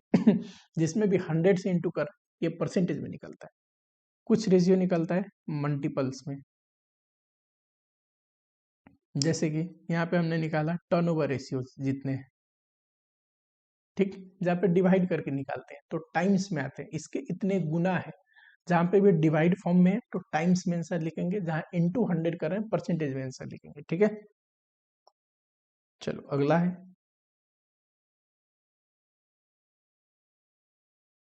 Stock turnover ratio. Stock turnover ratio, cost of goods sold divide by average inventory. बताइए फर्स्ट केस में कॉस्ट ऑफ गुड्स सोल्ड कितना है? ये रहा 2,36,000। सेकेंड केस में 2,98,000।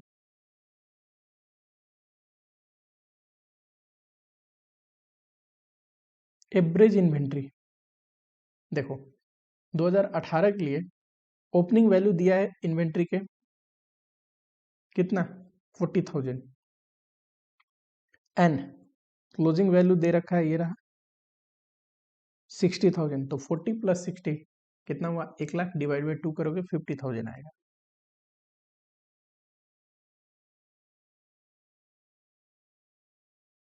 सेकेंड ईयर के लिए देखो, ये क्लोजिंग अगले साल के लिए ओपनिंग स्टॉक बनेगा 2019 के लिए, और 2019 के लिए क्लोजिंग ऑलरेडी इतना है, ये पिछले साल का क्लोजिंग, इस बार का ओपनिंग।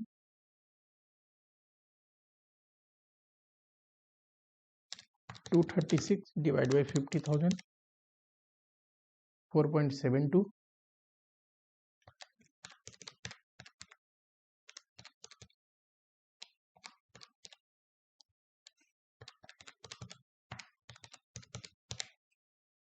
$3.87।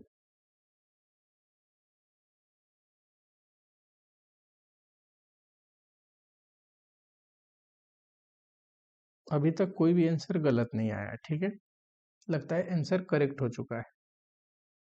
देखते हैं net profit to net worth.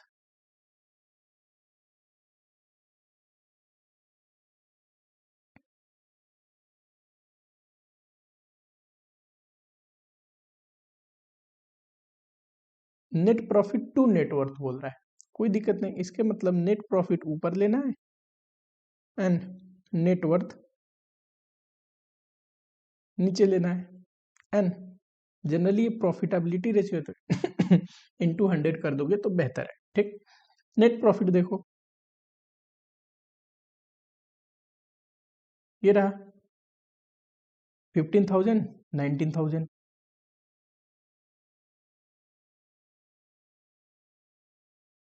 Net worth में equity share holder fund and preference share holder fund आता है, लॉन्ग टर्म डेट वगैरह नहीं आता।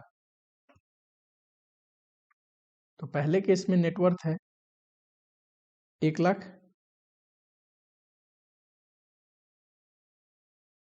सेकेंड केस में नेटवर्थ होगा equity share holder fund 75,000 plus 42,000। क्या ये डेट लोगे? नहीं,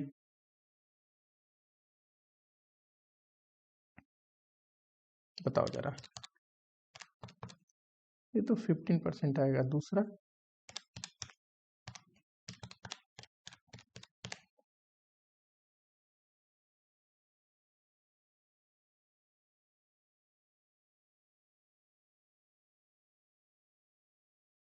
ये रहा मिस्टेक।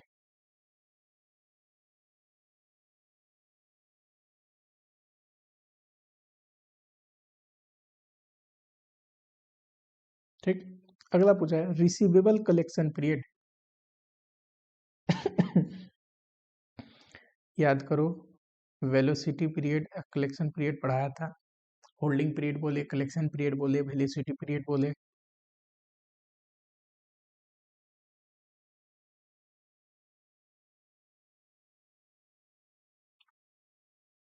एवरेज रिसीवेबल पर निकालना संभव है क्या एवरेज? नहीं, क्यों? एवरेज के लिए ओपनिंग बैलेंस भी देना जरूरी है। तो क्या करेंगे, सीधा रिसीवेबल लिखेंगे। ये निकालते हैं क्रेडिट सेल पे, इनटू डेज में निकालना है 365।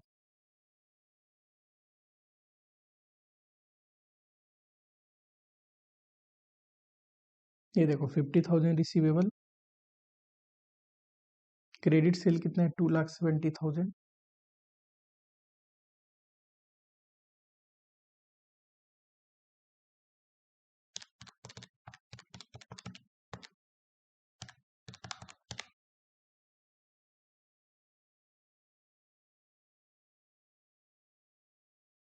सेकेंड केस में देखिए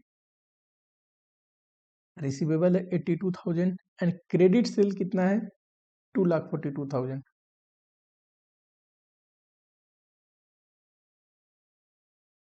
3,42,000।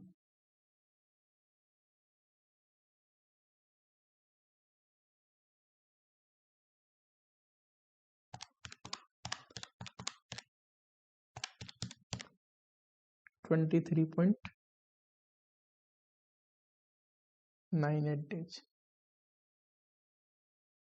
सॉरी हमने 100 कर दिया, डेज में निकालना है 365। परसेंटेज इंसान निकालते निकालते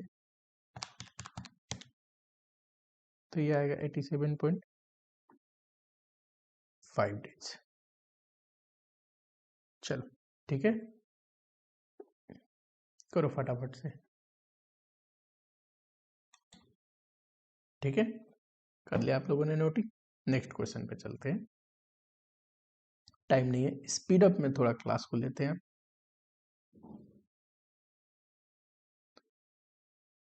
following is the average balance sheet of a limited provided. अभी जो बैलेंस शीट है वो हमें दे रखा है, एवरेज बैलेंस शीट क्यों दिया है थोड़ी देर में बताता हूं। लायबिलिटी साइड में शेयर कैपिटल इतना है, ये प्रॉफिट एंड लॉस यानी कि रिजर्व एंड सरप्लस है, ये करेंट लायबिलिटी है, करेक्ट। एसेट में देखोगे लैंड एंड बिल्डिंग है, प्लांट एंड मशीनरी है, एंड ये करेंट एसेट, फिक्स एसेट,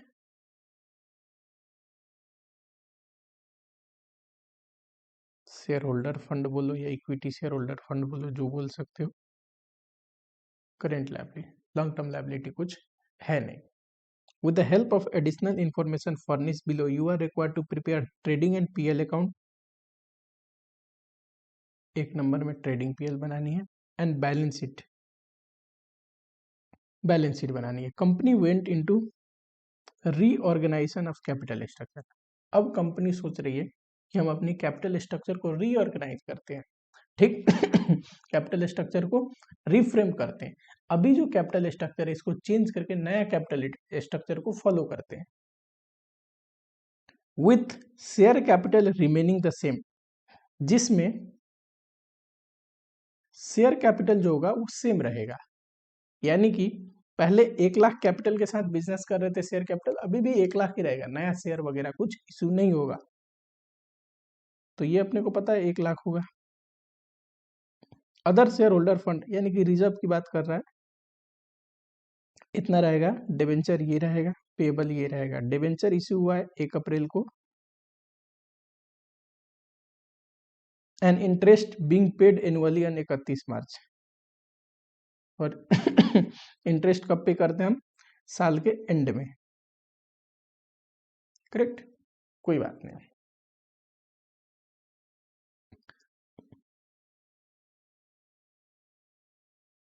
देखो जरा, land and building remain same, land and building same रहेंगे, addition to plant and machinery होगा, ठीक है। एंड फर्दर एडिशनल डिप्शन उस पर लगा है,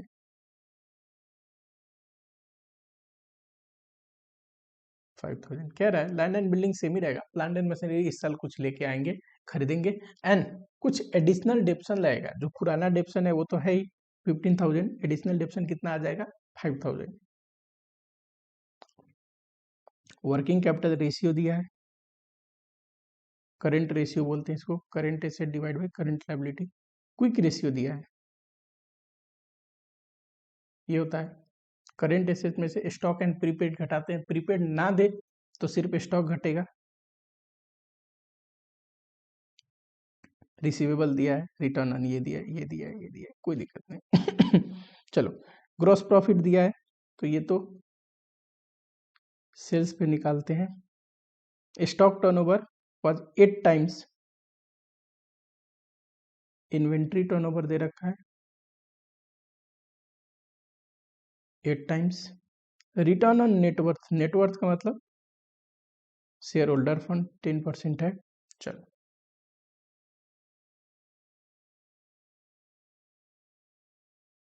ठीक है, करते हैं क्वेश्चन को। क्वेश्चन नंबर है 2। सबसे पहले आओ working note.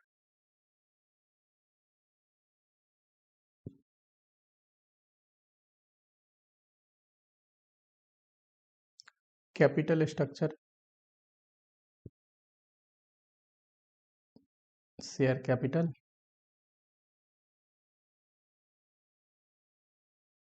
Other share holder fund, 5% debenture, and payable. 50% होगा, 15, 10 एंड 25, करेक्ट।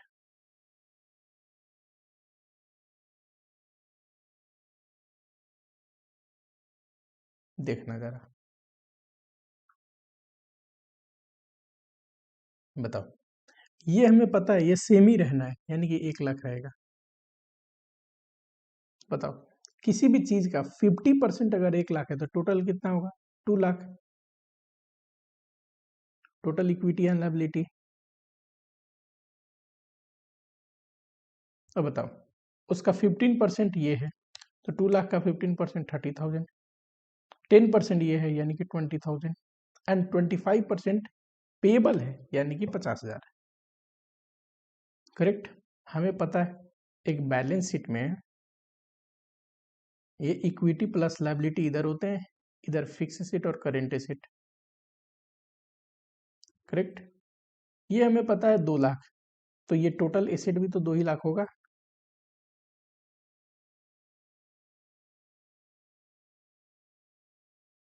टोटल एसेट जो है ये टोटल लायबिलिटी के बराबर होते हैं, टोटल इक्विटी एंड लायबिलिटी,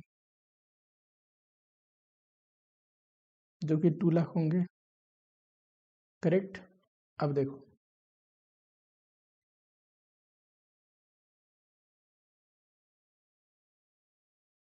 ध्यान से देखना क्या कह रहा है इधर। टोटल फिक्स एसेट जो है 60% ऑफ टोटल एसेट है, फिक्स एंड करेंट, यानी कि जो फिक्स एसेट है ये कितना है? 60%। किसका? टोटल एसेट का।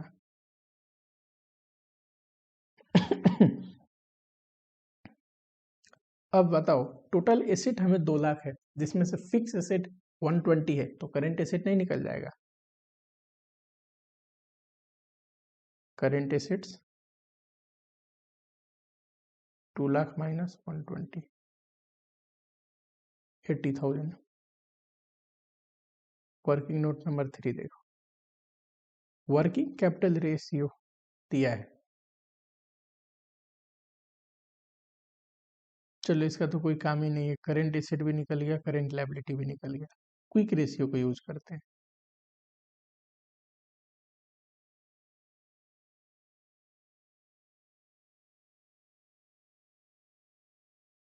क्विक रेशियो कितना है? 1:1 यानी कि 1 है। करेंट एसेट 80,000, स्टॉक पता नहीं, निकालने हैं। करेंट लायबिलिटी बताइए जरा।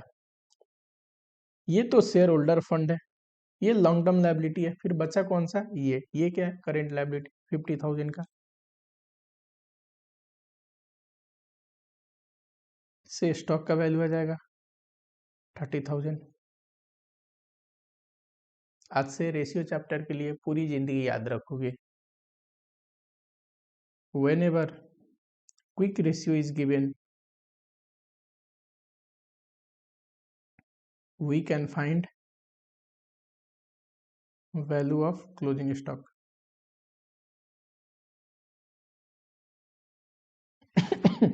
जब भी क्वेश्चन में क्विक रेशियो देगा उससे हम क्लोजिंग स्टॉक निकाल सकते हैं, स्टॉक की वैल्यू निकाल सकते हैं। कैसे?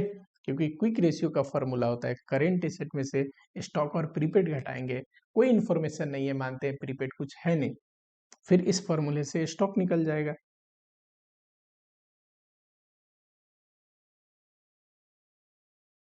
चलो अगला देखो, क्या बोला था?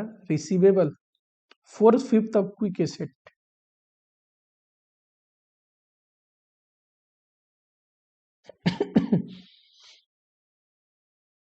अच्छा, बचा हुआ आगे का पढ़ते हैं, पहले ये कर लेते हैं। रिसीवेबल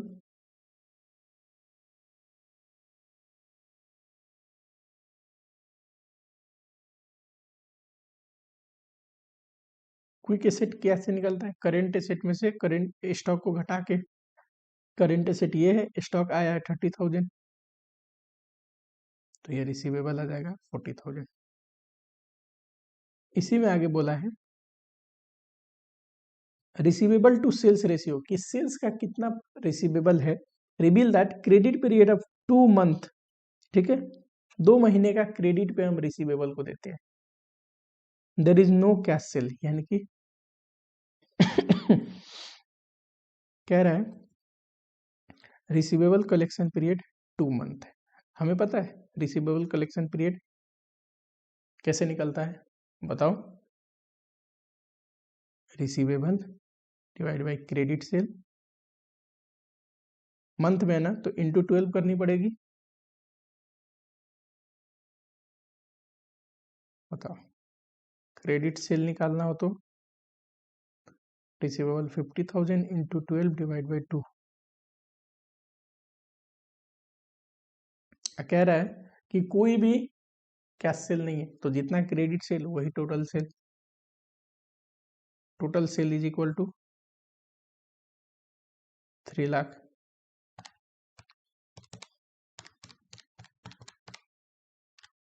करेक्ट, टोटल सेल भी आ गया।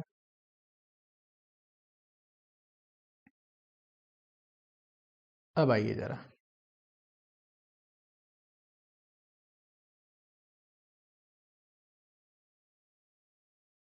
यहाँ पे देखो, ग्रॉस प्रॉफिट दे रखा है कितना? 15% on sales.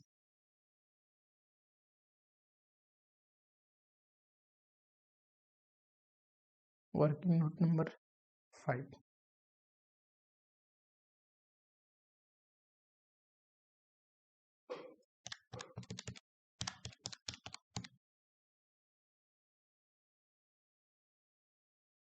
Cost of goods sold कितना आ जाएगा?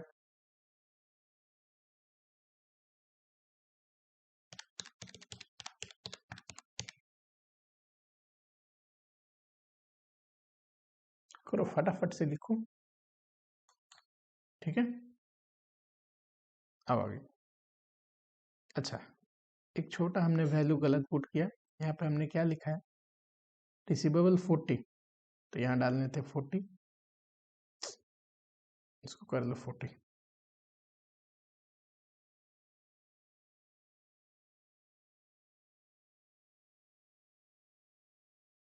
सेल्स कितना आएगा,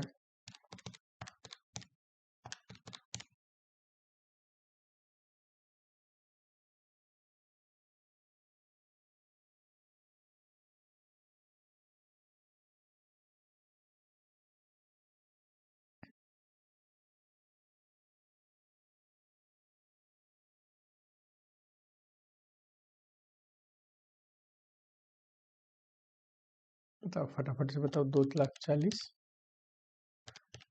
0.1536, कॉस्ट ऑफ गुड्स सोल्ड बताइए।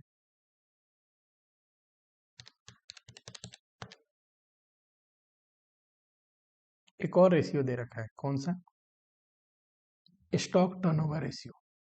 इसको यूज भी कर सकते हैं, नहीं भी यूज कर सकते हैं। कैसे, बताता हूँ। यूज करेंगे तो क्या फर्क आएगा, इतने के बेसिस पे आप बना सकते हो trading and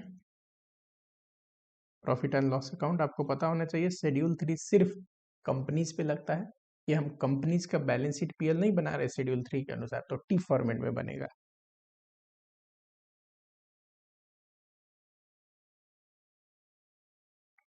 by sales,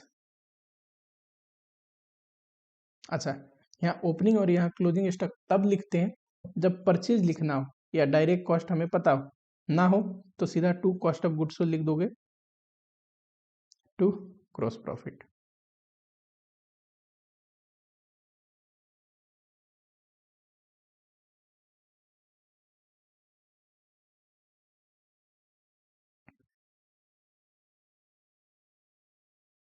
debenture पे इंटरेस्ट जाएगा, टू ऑपरेटिंग एक्सपेंस आते हैं, फिर आता है नेट प्रॉफिट,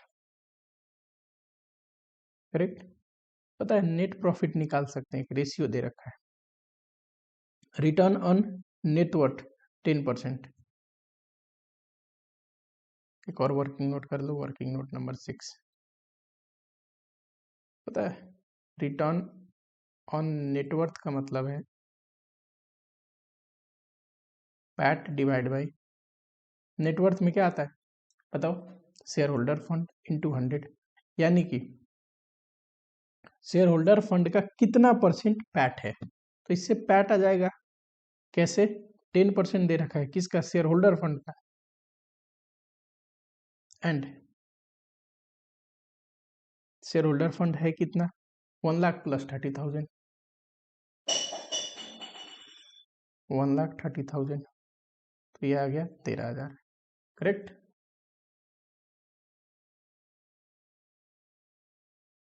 इंटरेस्ट बताओ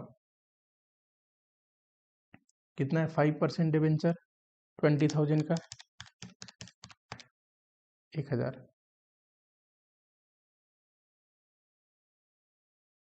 36 में से 22,000 आएगा बैलेंसिंग फिगर। बैलेंस शीट बनाना हो तो हमें पता है पूरी लायबिलिटी साइड, ये होता है एसेट साइड,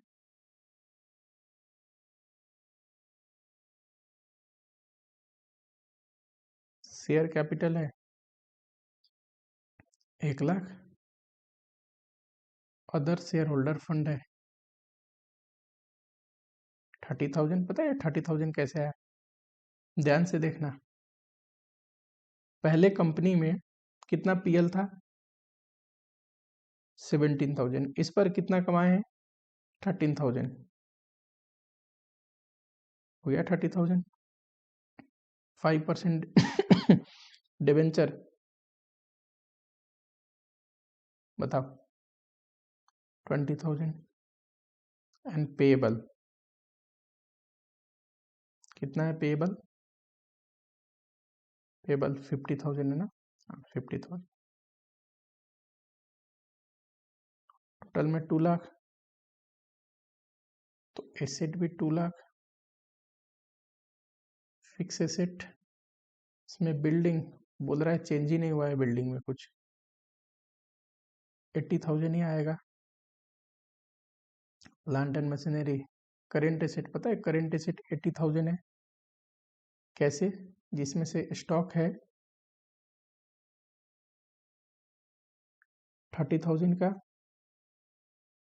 रिसीवेबल है 40,000 का, तो बचा हुआ bank cash and cash equivalent होगा 10,000 का। ठीक, ये आ जाएगा 40,000। ठीक, कैसे आया plant and machinery? Working note number 7 में दिखा सकते हैं। टोटल फिक्स एसेट हमें पता है 120 का है, जिसमें से बिल्डिंग चेंज नहीं हुआ है, तो बैलेंस क्या होगा? Plant and machinery.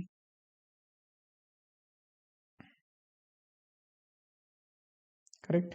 इसको भी कैसे दिखा सकते हैं, देखना जरा। अगर डेप्सन घटा के दिखाना हो तो 5,000 डेप्सन था, सॉरी 15,000, 5,000 इस बार एडिशनल डेप्सन और आया है, तो इसको आप ऐसे दिखा सकते हो 60,000 माइनस डेप्सन, 5,000 प्लस 15 20,000, 40,000। चलिए एक और अल्टरनेटिव सॉल्यूशन है इसी का प्रेजेंटेशन, ये तो सेम रहेगा, यहाँ पे छोटा चेंज कि अगर क्लोजिंग स्टॉक और ओपनिंग स्टॉक डालना हो तो देखिए जरा, तो वर्किंग नोट एक और कर लेंगे। कैसे? इन्वेंट्री टर्नओवर दिया था, stock turnover was 8 times, inventory turnover ratio दिया था 8 टाइम्स। ये होता है cost of goods sold divide by average inventory. Cost of goods sold हमें पता है, तो एवरेज इन्वेंट्री निकल जाएगा 8। एवरेज इन्वेंट्री कैसे निकलेगा बताइए?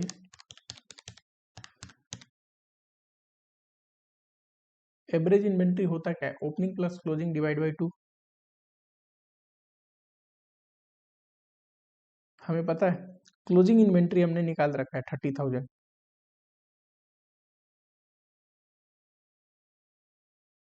तो इससे ओपनिंग स्टॉक निकल जाएगा 21,000। अगर ये वर्किंग करते तो कैसे दिखाते? बाय क्लोजिंग स्टॉक 30, फिर यहाँ कॉस्ट ऑफ गुड्स सोल्ड नहीं लिखते, टू ओपनिंग स्टॉक लिखते 21,000, टू डायरेक्ट कॉस्ट लिखते, कितना आएगा आप? फिर आता 2,40,000 प्लस 30,000 माइनस 21,000 माइनस 36,000, ये आता। अब पहला जो सॉल्यूशन कराया था वैसे कर लो या ऐसे कर लो, कोई फर्क नहीं पड़ता। ओपनिंग स्टॉक निकाल लोगे स्टॉक टर्नओवर से तो डाल लेना, नहीं निकालोगे तो कॉस्ट ऑफ गुड्स सोल्ड डालने से भी चलेगा। कॉस्ट ऑफ गुड्स सोल्ड डालेंगे तो ओपनिंग क्लोजिंग नहीं डालना पड़ता, क्यों? कॉस्ट ऑफ गुड्स सोल्ड का फॉर्मूला होता है opening stock plus purchase minus closing stock, यानी कि कॉस्ट ऑफ गुड्स सोल्ड में ओपनिंग स्टॉक और क्लोजिंग स्टॉक ऑलरेडी परचेज में एडजस्ट हो चुके हैं। ठीक है, आइए जरा अगले क्वेश्चन पे।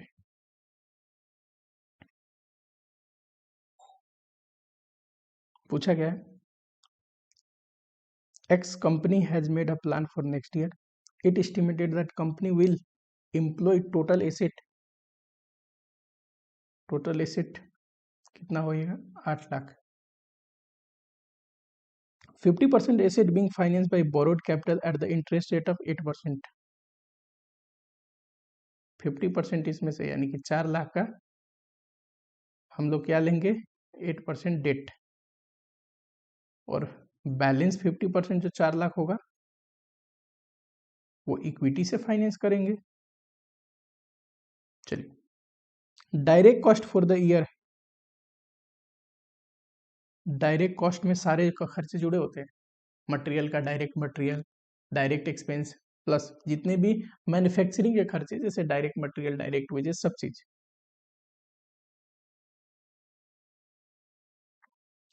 ऑपरेटिंग एक्सपेंस दे रखा है, अब इसी को कॉस्ट ऑफ गुड्स सोल्ड भी आप बोल सकते हो।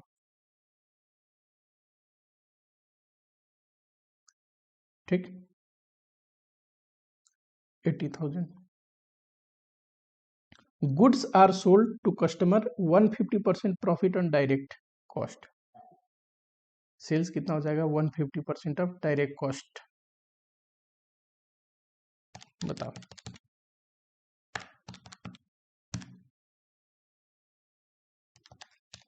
4,80,000 प्लस 50% कर दो, 7,20,000।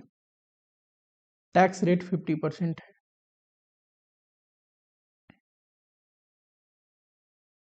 पूछा क्या है? नेट प्रॉफिट मार्जिन बताइए। Net profit divide by sales into 100।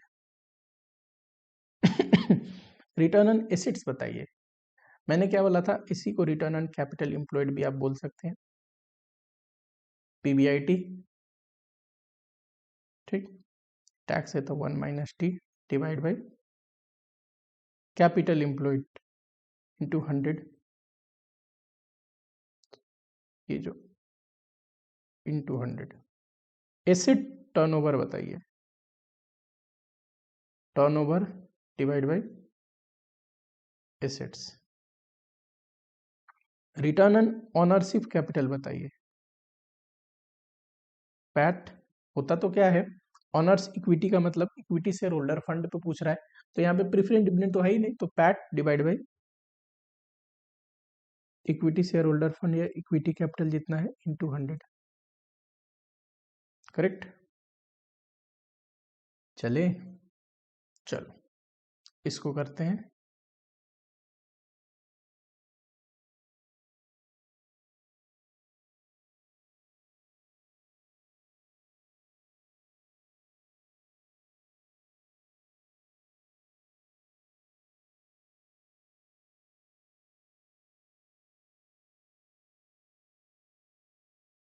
सबसे पहले देखो यहाँ पे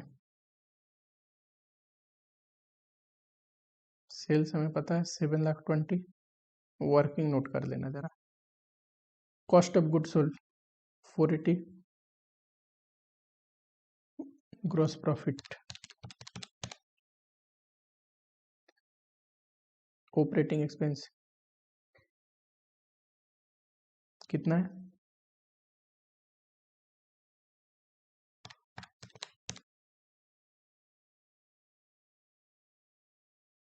करेक्ट।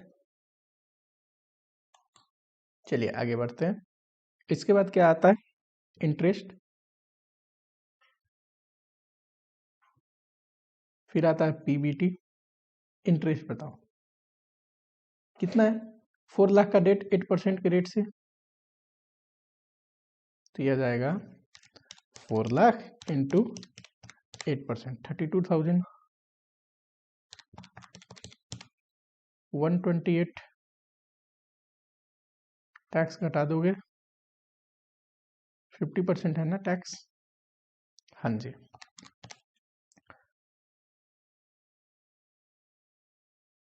करेक्ट। पूछा क्या है? सबसे पहले पूछा है नेट प्रॉफिट मार्जिन बताइए। तो ये होता है पैट या net profit divide by sales into 100। PAT कितना है? 64,000। सेल्स कितना है? बोलो जरा फटाफट से करो।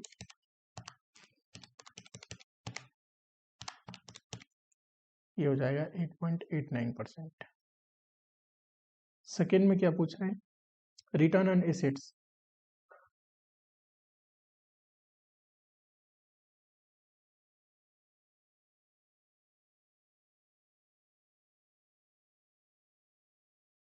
बताइए पीबीआईटी कितना है?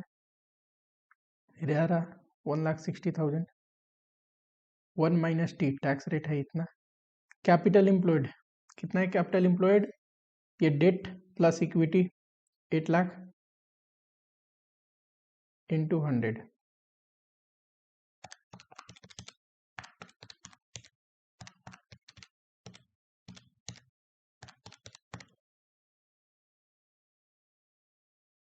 थर्ड नंबर में क्या पूछा है? थर्ड नंबर में पूछा है एसेट टर्नओवर बताइए। वैसे तो जब भी एसेट टर्नओवर पूछे तो टर्नओवर या सेल्स ऊपर लेते हैं और एवरेज एसेट से डिवाइड करते हैं। यहाँ पे संभव नहीं है निकाल पाना एवरेज, तो जो है उसके बेसिस पे आंसर प्रोवाइड कर देंगे और क्या।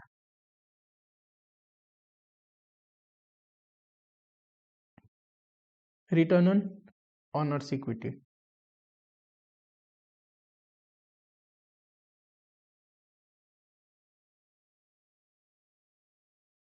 वैसे तो ऑनर्स इक्विटी में यहाँ सिर्फ इक्विटी है जिसकी कमाई PAT divide by equity capital into 100 कितना है पैट 64,000। हाँ जी,